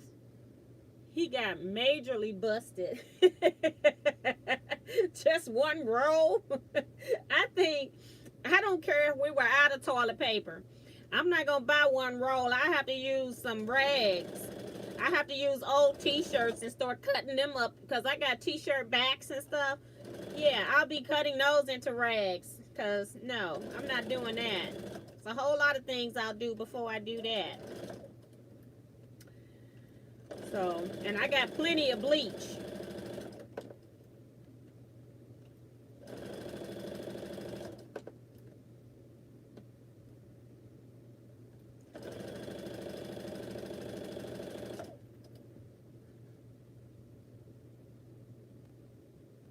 And Diane says, I can't sell my machines, too many memories.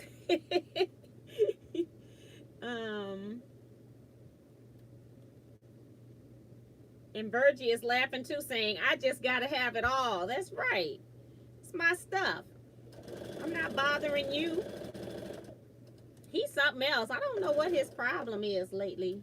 I'm gonna have to find him a job.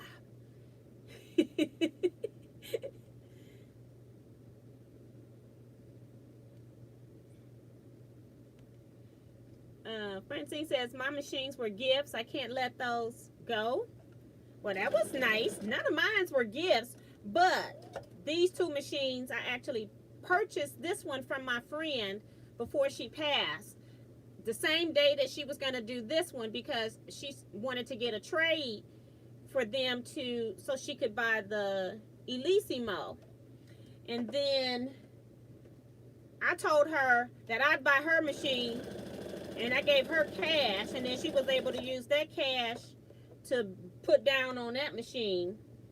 And she ended up getting that machine. And then she passed away, and I helped her family sell her stuff. She had a Tin Lizzie long arm, a Bernina sewing machine, a brother, that Elissimo. Trying to think if she had any others. And I helped the family sell those machines, and I ended up buying this one. I was really torn between getting the long arm at the time and getting the Elissimo, and I decided to get the Elissimo. It still has her name and number on it in case it's lost or stolen. I don't even have my information on it because I have never taken it out the house. That Elissimo weighed way too much to be pulling up out the house. So the only way it would be lost or stolen if it's come in the house and get it, okay? Because I am not picking that machine up. It's ridiculous. Especially when all I do on it is embroider anyway. I use this. I have a machine set up for piecing. I have a machine set up for machine embroidery. And then when I was free motion quilting on a machine, I had another machine set up for free motion quilting. That way I had all my machines ready to go without having to worry about where the feet were or swapping anything out. They were all ready to go. I like that.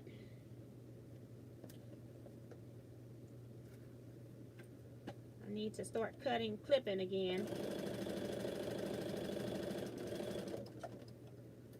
So let's take these off just to keep the stack from blocking what I'm doing.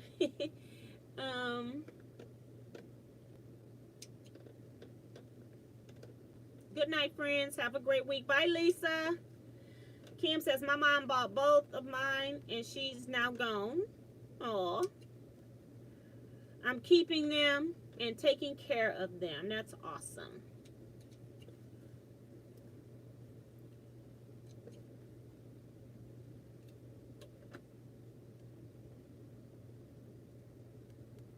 So we got like another half hour or so that I'll be live on here. B. Sturkey says, yes, I agree. I was shocked about the price of bikes now.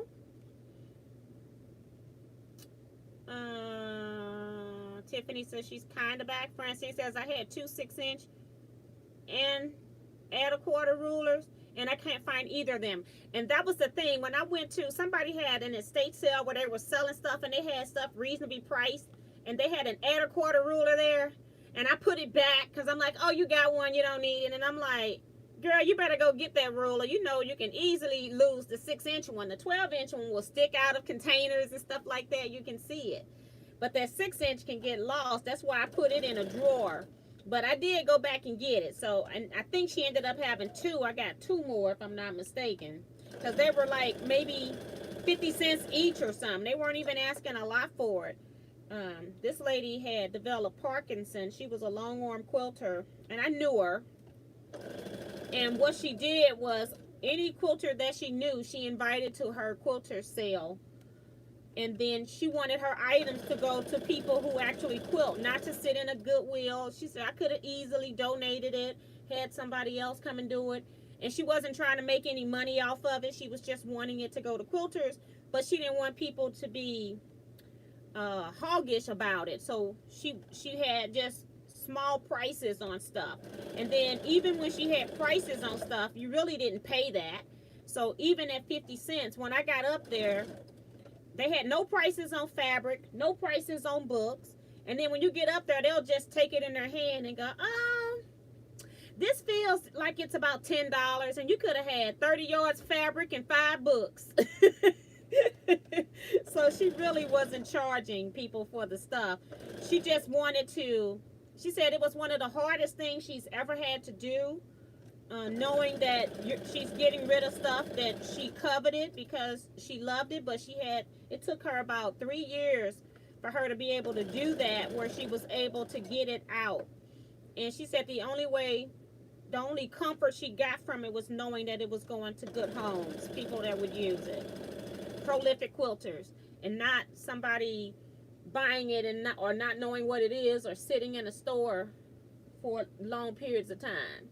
So she wanted her stuff to go to people, and that's what she did. And then she donated the rest of it to churches that do projects.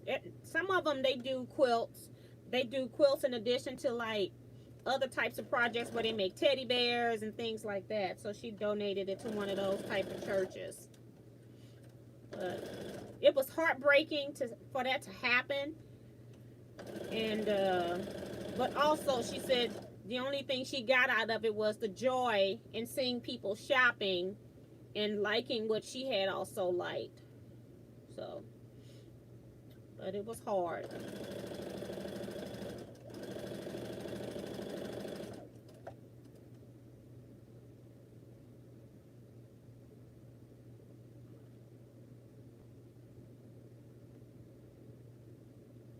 Eric says the Jazz don't have a thread cutter. I thought it did.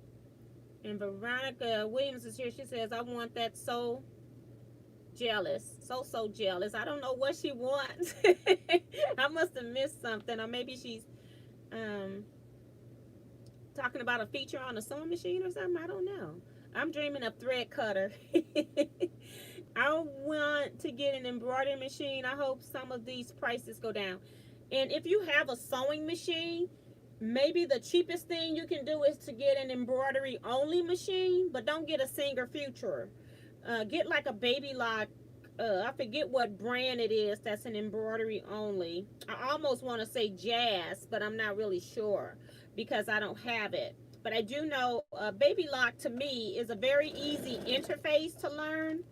I am thinking about getting another embroidery machine because I feel like I need to have some experience with other machines, because I've used most of my machines are Singers and Baby Lock, and so I'm thinking about another machine.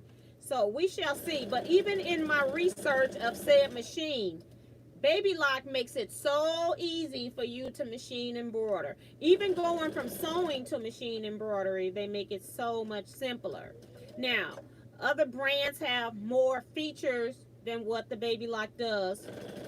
You know, so it's a balancing act per se. But I think as far as getting started with embroidery, to me, my opinion, I have researched. I've sewn on Singer embroidery machines. I've sewn on Baby Lock, and I have done intensive research on Vikings, because I used to teach at the Viking store. I've done on Bernina's. I've done research because I was looking into getting a Bernina at one point too. So just looking. So, but yeah, I just feel like Baby Lock has it the simplest for you to get started. I just wouldn't get Singer. Singer was pretty easy. It wasn't complicated. It's just that I don't like the support or the non-support that the brand is getting. Nobody wants to really work on the machines anymore. So it's hard for you to get service. So I just won't recommend it. And if you buy online, you're not going to get classes. I almost prefer you going to a local shop to order. And if you find an online price cheaper, most of your dealers will honor those prices online. You just got to print it out or show it to them on your phone. I mostly take a snapshot and print it out, because when you depend on a website and then you go in 2 weeks later and it's gone, at least you got proof on paper what that price was listed online. So that's kind of how I would shop for a sewing machine if I'm going to spend substantial money.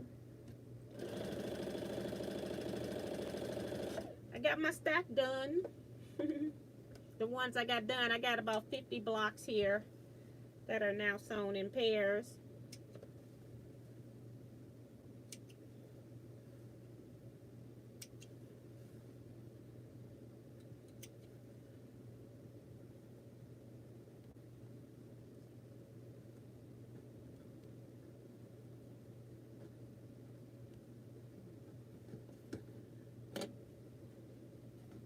just put that up there to get it out the way. See if I can catch up a little bit with the chat. And in my experience, Betty, with prices on embroidery machines, they just keep going higher. The only thing that you're going to get is if something is used and somebody is trading in, and then you can get it, the model, at a lower price. But even resale value on the machines, to me, are still kind of high. Like, say a machine costs, an embroidery machine that sews, you got the embroidery side as well. Say you pay $9,000 for it, you're still going to pay used 5-6 years old. You're still going to be paying about $5,000-$6,000 for it. It just depends, because most times they've purchased additional feet. They may have bought larger size hoops. So you're still going to be spending a chunk of money. So I say, if you find something in your price range, I would go ahead and get it. They're, to me, are not going down. They keep getting higher. I know the Solaris is some ridiculous price. I think I stopped looking when they start going over $10,000. I'm like, I am not buying an embroidery machine for $10,000. I'm not going to do it. So I said I wasn't going to get another embroidery machine because of the astronomical price unless something happened to mine. But I found a great deal, and I'm working on that now. So trying to see what that's going to be. It's actually being serviced at this time. So I'm waiting for the machine to get out the shop, and then I want to go sew on it. So, and that's the only reason I'm even considering getting another embroidery machine. And the reason is, this machine here, it embroiders, but it takes a floppy disk. I do have an external floppy disk drive. It takes that small 3 1/4, I think they used to call them, floppy disks. But I just want to get away from that technology. And so if I do, then it will be replacing this machine. Now, when I do embroidery, say if I'm doing like coin purses or something, or bags that I'm going to give away as gifts, I use, and then you have 2 hoopings that you have to do.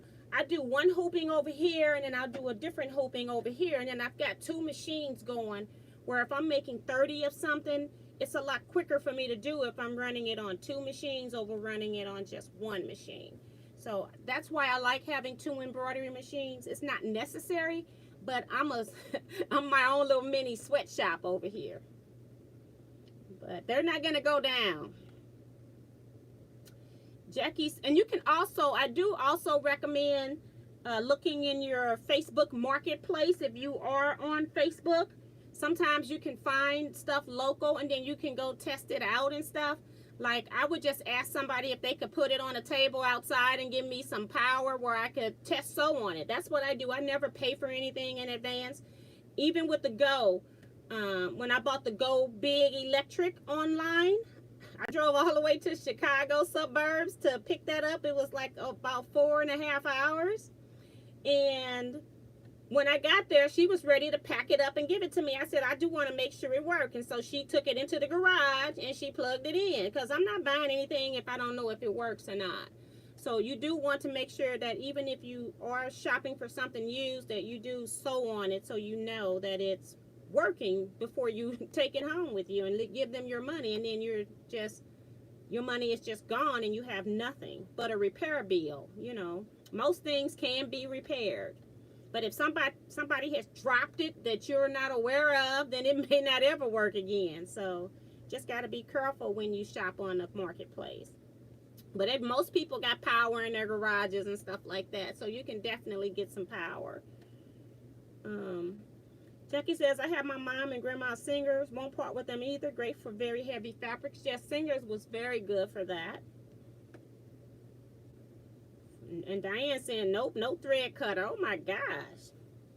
I like to have the Lumineer. That's from Francine. And it's so many different names and brands. I can't keep up with all this stuff, especially since I don't go to and I haven't been to the stores because of COVID, but I haven't been to the stores either because I wasn't actively looking. And so I don't like stopping in that section too much, because when you go over there, you know, you're dealing with all the salespeople, and it's like some days I just don't want to hear it. You know, I just want to come in and get my one piece of fabric I need and go back home. So I'm not even sure what's out on the marketplace anymore. And Kim also says to watch for sales at places like Joann's, but that's where they normally have the Singer brands that nobody will give you any classes on. So you got to be careful when you buy from Joann's. Now, locally here in St. Louis, we have Abby Sewing Back that is housed in some of our Joann's. Not all of them, but they're in some of our Joann's. And so if you buy from them, they're the Viking Husqvarna people. Then you've got somebody that will give you some classes. But if you buy from Joann's, 9 times out of 10, you're not going to get classes. Or if you do, they're not going to be great classes because it's just going to be a Joann's employee trying to go over it, and they're not going to know anything about it either. I have a QNEED 21. I'm not planning on getting software, but it uses a QCT. And I think Butler takes, like, you can buy your software and you can get it in any, when you buy your software, you can get it in any version, but Butler takes QLI.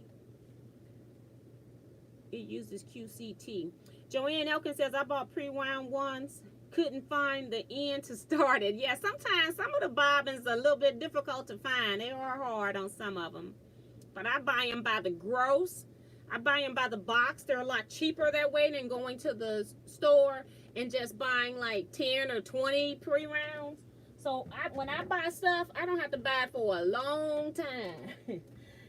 And when I buy them in the box, I might buy 2 boxes of these. So in this box, I would get 144 bobbins. And then I'll buy 2 of them. And then they'll last me a long time. And then I don't have to buy them again. But I'm just trying to show you. So when you can't even see the white. But I see there, you can see the second row underneath. But this is what I use in my Elissimo, and then I write on the top because I got different ones that goes in different machines, and so I write on top of the boxes where they go. And you don't want to, for me, pre-wounds are made with thinner threads. I wouldn't piece with them. The reason you want pre-wound bobbins on an embroidery machine is because it's a thinner thread. You want your top thread to pull to the back so that it's a nicer finish.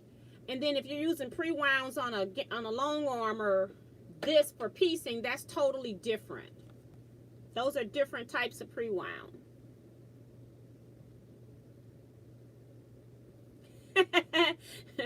Mario goes, I enjoy winding bobbins while enjoying a glass of red wine. Oh gosh. Eric says, I love it when a machine allows you to sew and wind a bobbin at the same time. And that, I don't think, no, this machine doesn't do that. I don't think I have any machines that do that. Or if it does it on the Elissimo, I don't know about it because when I first got the Elissimo, I always put a machine through its paces. And I did sew with it for like maybe 3 months. And then I just went ahead and put it over there for machine embroider only. And then I went back to my basic machine that I piece on. It was just because this area gave me more area to have a little bit more space here since my space is limited. That takes up so much space, and it's over on the dead side of the table. So that's why it's back on that side.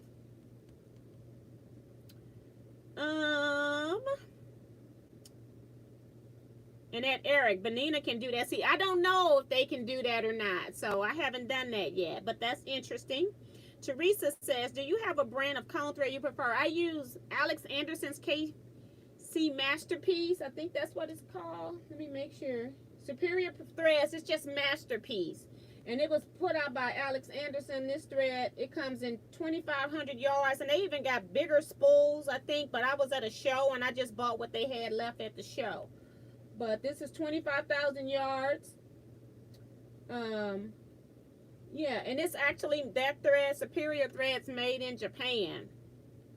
And I think Japan has pretty quality products that come out of Japan. It's the China stuff you got to worry about. And so that's the thread that I use to piece with, so I don't have to worry about it. And I learned that from somebody else in my guild. Would be a retreat, and I always brought a cone. And I'm like, isn't it so convenient to have to bring a stand and all of that? But then once I started using the cone and it was just second nature, I do want to get me another stand just so that I can leave it in my packed bags. I don't have a second one. I had a second one, but it was plastic instead of being metal. When you buy a self-standing stand, make sure that it is metal and not plastic, because the plastic will not stay in place. It just bounces and jumps off your table and stuff. So make sure you get a metal one. Luminaire. I need to spell that correctly so it will come my way.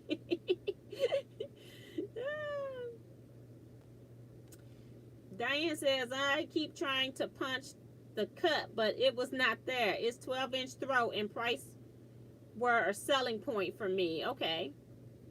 So, and I don't know if Diane said what she got. I missed it, I guess.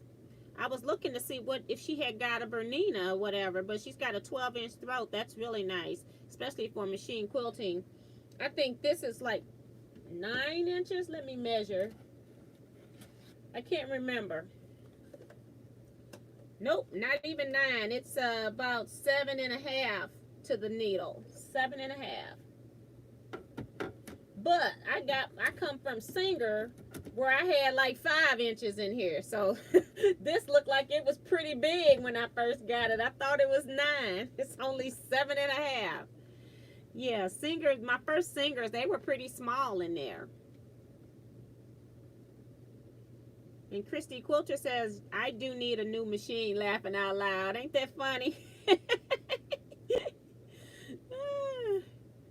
Anyone ever use a separate bobbin winder? I have that, and I used it at first, and I mostly used it for my embroidery, like when I was doing stuff where if I'm doing a satin stitch where it was going to show on both sides of whatever I was working on, one of the in the hoop projects you can do in your embroidery machine, then I would wind my colors on the standalone bobbin, and it always sits back here, but I haven't cut this thing on in so long, it's ridiculous.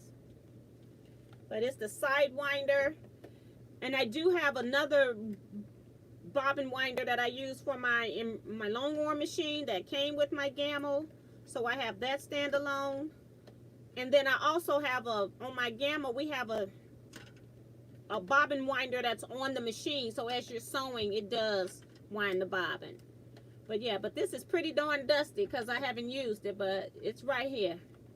But this is a side winder for people that don't know what it is, and you can wind your bobbins on here, and then you don't have to wind them on your machine. And it's electric. You can plug it in, and you can also run it by batteries. And I've never put the batteries in because I just have the power cord right there if I want to plug it in to use it. So very nice. I used to use it all the time when I first got it, and I would wind all my bobbins on it, but eventually I just started winding just my color rayon or polyester bobbin embroidery threads on it.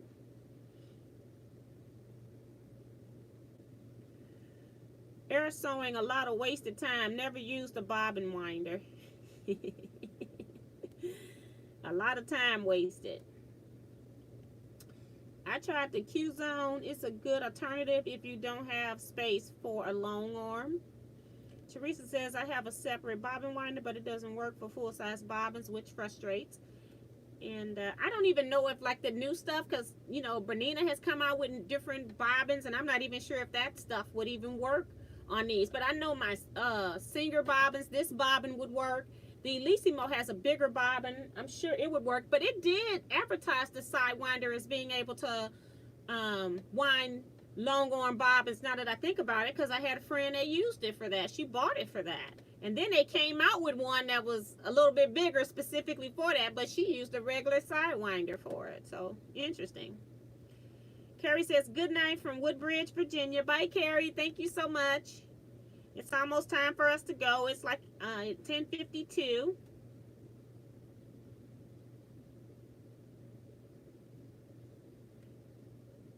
Grace has a Facebook group, Quilting with Grace. Lots of people use the hoop frame. You still have to baste it together. I have a 12-foot continuum frame.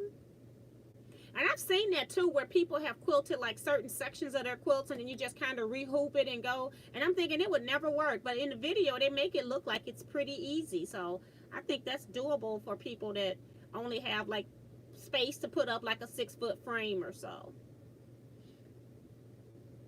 The camera on my laptop bites, but I have a terabyte of memory.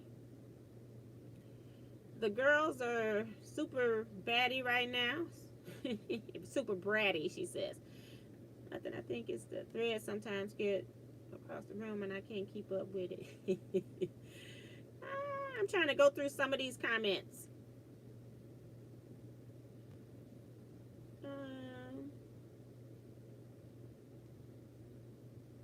I'm going down to the bottom because we got a lot of comments. Woo, Lord, y'all got a lot of comments. Okay, I'm going to go back about 3 pages from the bottom. So if I missed your comment, just put it in there.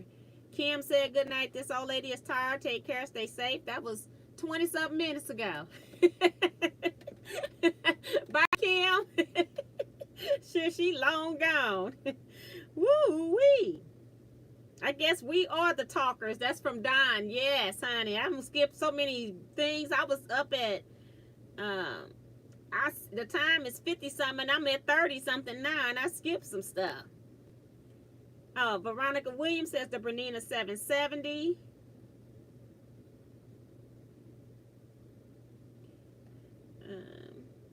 And I saw some videos on that Bernina 770 too. Ha ha T, don't tell your husband. That's Mary. I don't know what, because I don't miss some stuff now. Let me go back see. Get them when you can, exactly. So y'all at the point where I was talking about my husband and the sewing machines, and that was a long time ago. Hubby found this baby for me. It was love at first sight. That's from Diane. Come to think about it, Juki stayed away from the embroidery market. Huh, ain't that something? I didn't even realize that.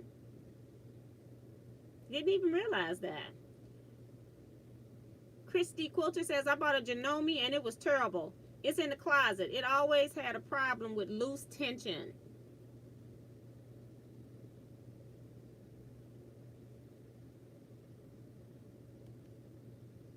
Mary says, at Gwen, I have a friend who bought a new 770 and she won't use it. I don't get it. Because they hard to use. You don't just... Some machines are not machines that you can just cut on and start sewing. You got to work with some machines. Bernina makes great machines. They have great product.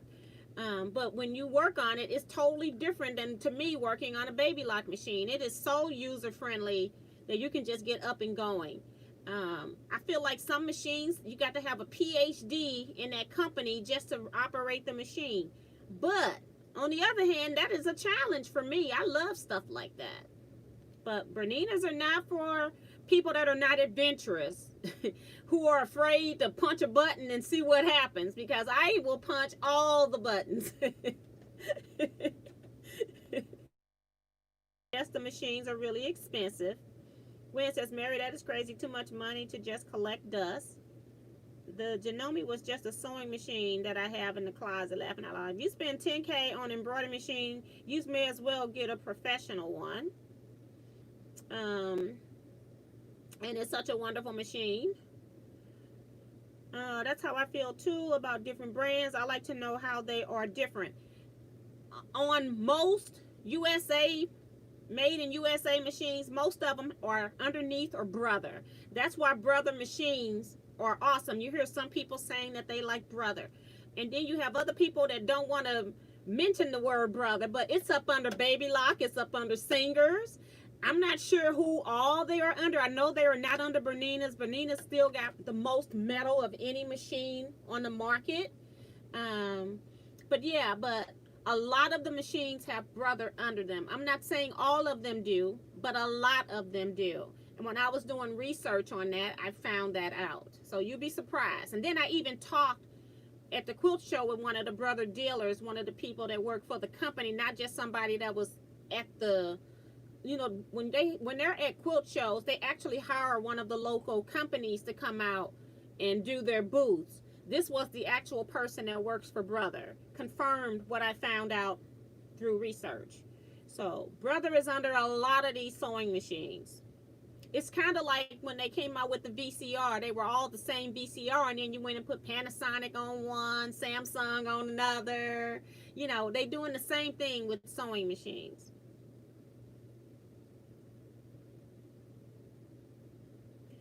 The day I bought my new Epic, they came out with the Epic too, so mine's now outdated. I only had it a year, but it puts updates on the software, so I do like that, and I have a much bigger hoops that I can use. Yes. Every time you buy something, it's like a new car. You drive off the street and you've got so much depreciation has already hit it. But like I said, the main thing is 5 and 6 year old machines are still being sold at like 60% of their base price. So they do keep their price. And I think that's because a lot of people, even though you see people still getting the upgrades, the majority of us are using our machines until they die. And we are trying to repair them, and we're persistent. So we're not buying as much as we could be, I guess. But the price of the machines keep going up. We're not going to be buying machines. I don't care for the people that are doing trade-ins. It's still going to get very expensive.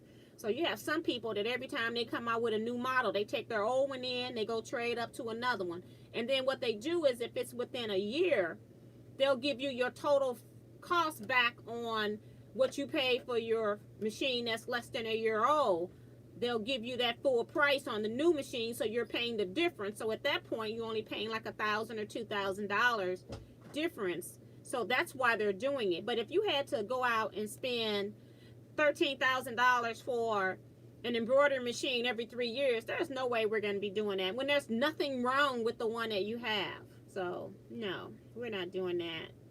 Sheila goes, I really want the Brother Dream machine too, but it's pricey, $15,000 at the store. But I went to a show and they were selling it for $8,000. And that's the thing too, you go to shows, you buy a machine, they will most definitely buy you a machine. They will ship it to you straight from their manufacturer, and your problem is going to come. They're going to tell you in the show, because I had this happen to a friend with the baby lock. They're going to tell you in the show that they'll get you lessons through one of your local dealers. And then when you call your local dealer, the local dealer is not going to want to do any classes for you because they did not get paid. This was a baby lock. Baby lock don't pay those dealers for doing training. They make money off the sale of a machine. And so when you go in there and you say, I want some classes, I bought this machine at a show in Paducah last month and I don't know how to work it. They don't want to work with you. And this person was told to go to the shop and ask, went to 2 different shops, and then had to go back and ended up calling Baby Lock, and Baby Lock had to call, and one of the shops did it. They weren't happy, so she got a very nasty class. It was not a comfortable experience. She couldn't really learn anything because she was feeling bad vibes, not really good treatment when she went in, not very welcoming. So yeah, you have to be careful with buying a machine. And I'm telling you, if you can get a machine at a show for a particular price, get the information. They mostly have flyers. Take that to your local dealer. Call them while you're at the show and verify that you can get that machine at that price. They will do it. I'm telling you, and they will even take a loss on it without making any profit, because whatever brand is not going to sell it where they're going to take a loss on the cost. The dealer is not going to make any money. They'll even do it where they don't make any money, and they'll still get you classes because they don't want you buying machines elsewhere. But I strongly don't recommend buying sewing machines or embroidery machines at quilt shows without checking with your local dealer first. Now, long arm machines, they all come from the same long arm company, but they're going to have that machine. Most companies like Gamble, I put in a order with Gamble at a quilt show, which I did not, but let's say I did. They're going to send that order to the dealer that serves your area. Gamble is not ordering your machine. That store is going to order your machine and get everything, come install it, give you lessons on it, and you have classes, and then you can call them when you have issues. They'll be your supply resource. So it's a little bit different. on long arms. But when you're talking about a regular sewing and embroidery machine, I will most definitely check with the local people before I buy at a quilt show.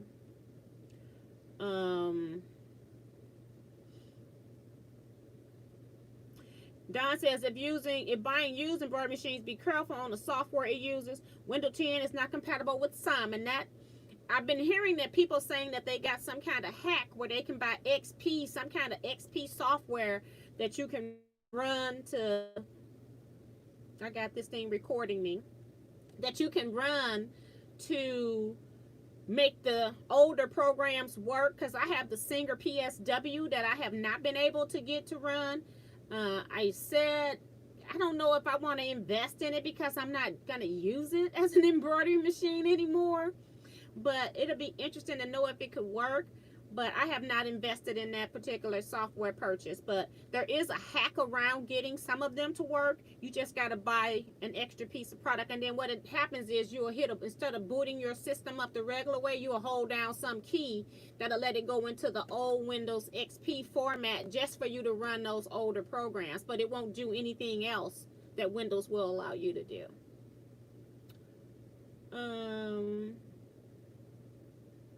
That's why I don't get any other machines with embroidery or other functions. It's cause anything more than $1,500 for a machine is just way too much on my budget these days. That's from Tiff. Yeah,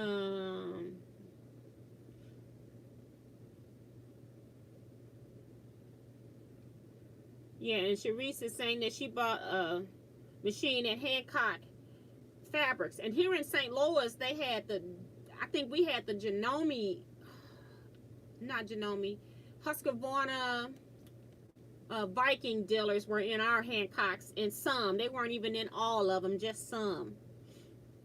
So what model is your Janome? Somebody's asking. It's not fancy, just a $150 machine. Got to go back today. I said that too back in the day about not buying another machine. My husband purchased Viking D1 way back then. I thought he was out of his mind. I used those nibs too from Cherie at Tropic Studio. I love those pre-wind bobbins. I haven't had any problems. And like I said, when I bought my first box, I went back immediately and bought a second box and then bought 2 boxes for each of my machines that embroider. So I got bobbins for 3 different machines.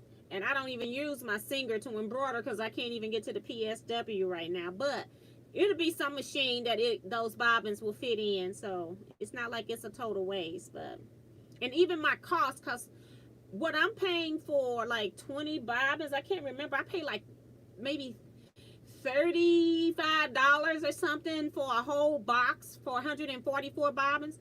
I can go to my store for 20 bobbins. They want $13 for just 20 bobbins. I'm like, no, absolutely not. So that's why I buy them like that. So I'm saving money overall, even if I don't use every bobbin. I rewind my bobbins and keep the extras in a wine glass by my sewing machine. I have to work tomorrow, so it's bedtime. Good night, everybody. That's from Christy Quilter. Bye-bye. I'm sure she's gone by now.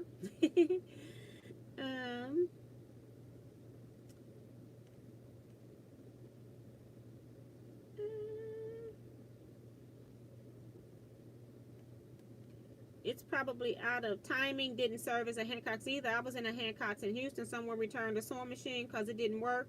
They reboxed it and put it back out. Ain't that something?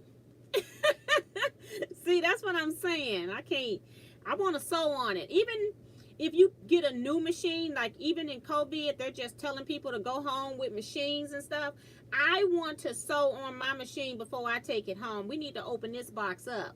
We're going to put on some masks and gloves and hand sanitizer and whatever else we need to do. But when you spending $10,000, $15,000 on something, we need to open this box or I don't want it. Because I need to make sure it's sewing before I get home.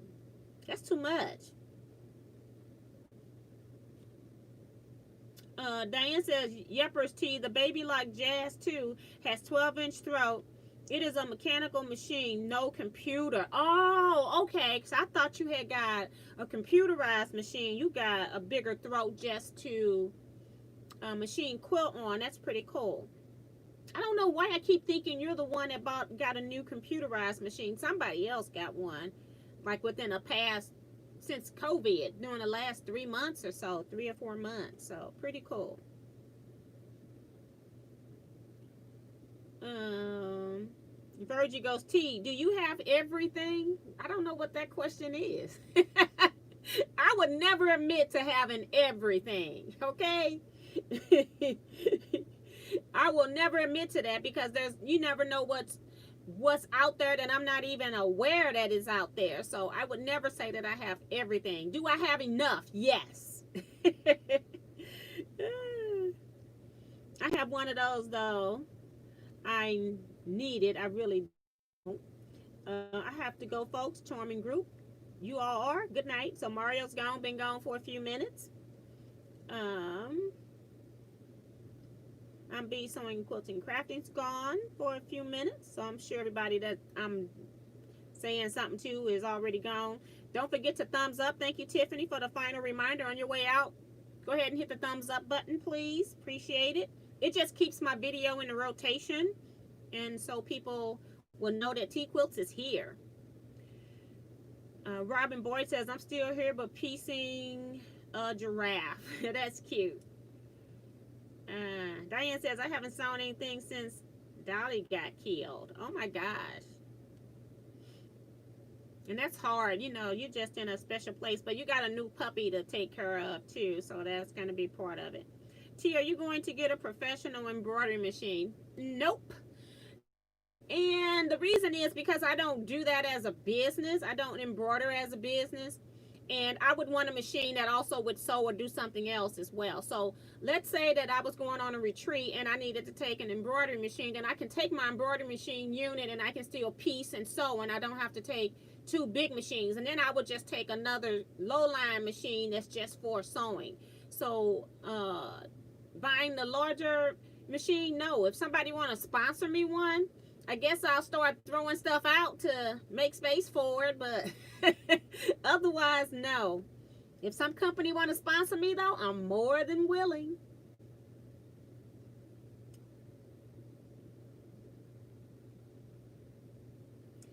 Virgie is asking, Bernina or Baby Lock? I don't think you can compare the two.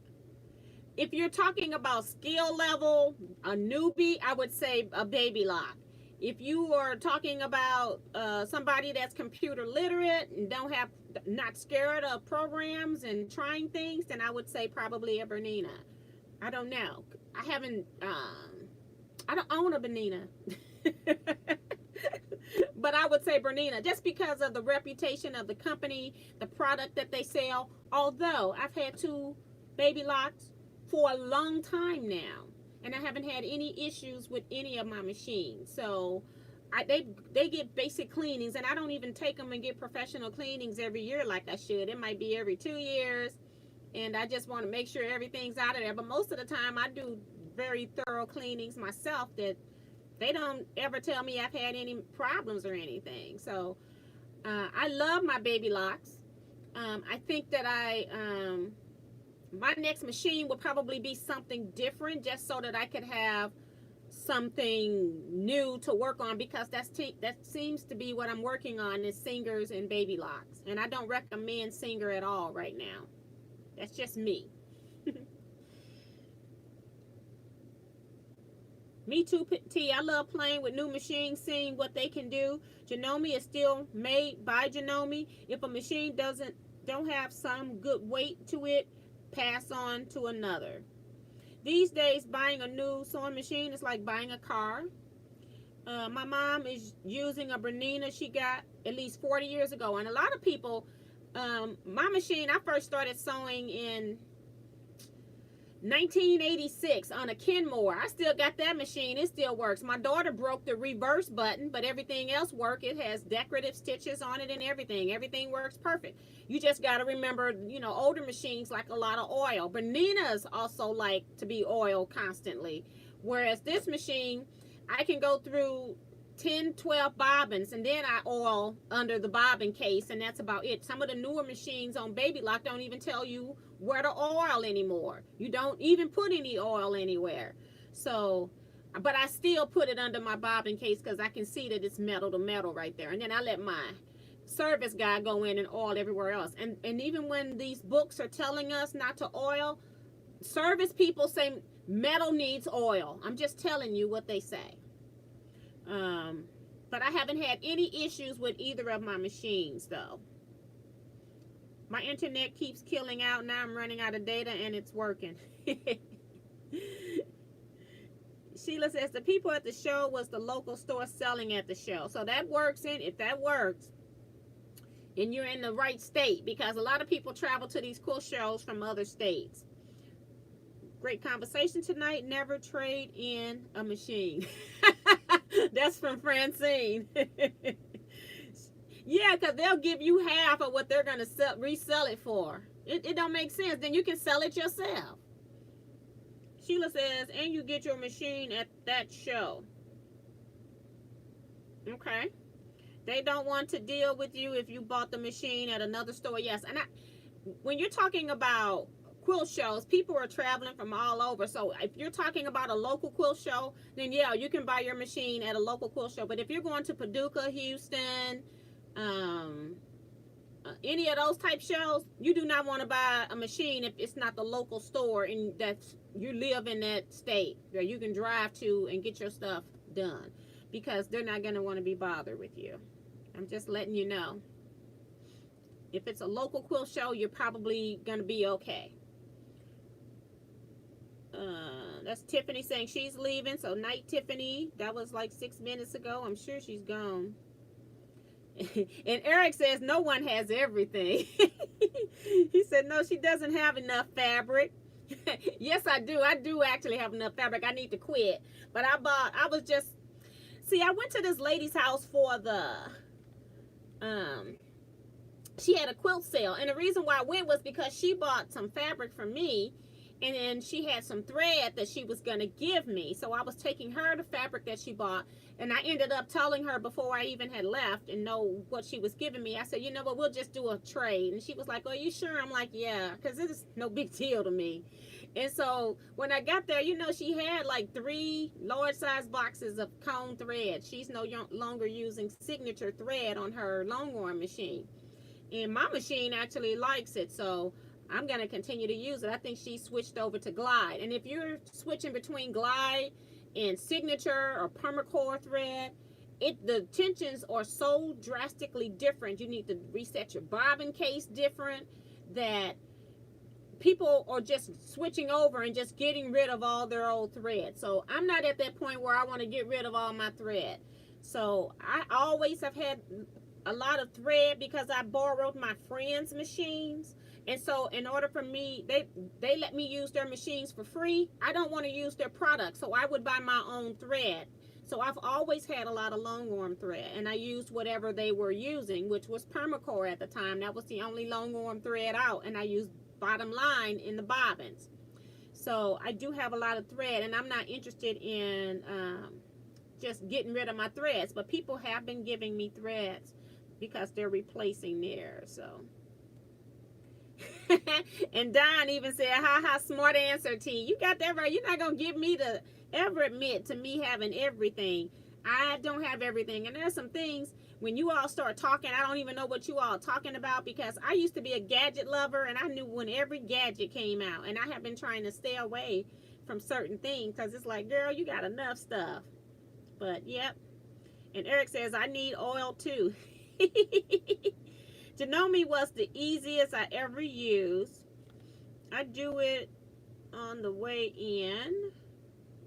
I don't know what Diane's talking about. Let's see. Joan Elkison saying good night. So y'all know we getting ready to go, right? Because I'm at the bottom of the chat.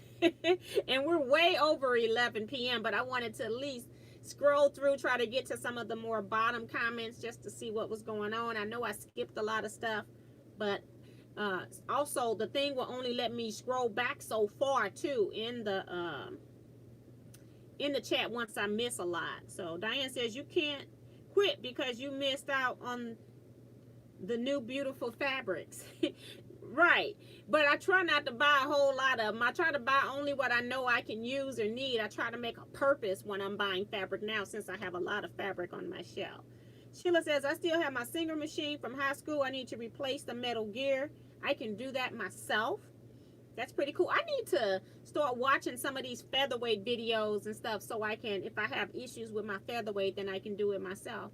But, you know, it's all what you want to spend your time doing. And then if somebody's only going to charge me, because the featherweight's a mechanical machine, they only may charge me $30, $40, $50 to do a basic cleaning on it. I just do it. You know, I can go do something else.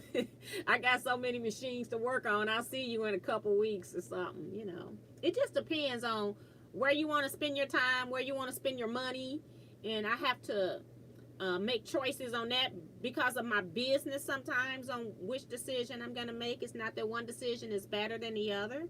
I just have to make legitimate choices sometimes. So I originally thought that I was going to get into sewing machine cleanings, because a lot of people that did it had kind of went out. We were losing them in our quilt shops and stuff like that.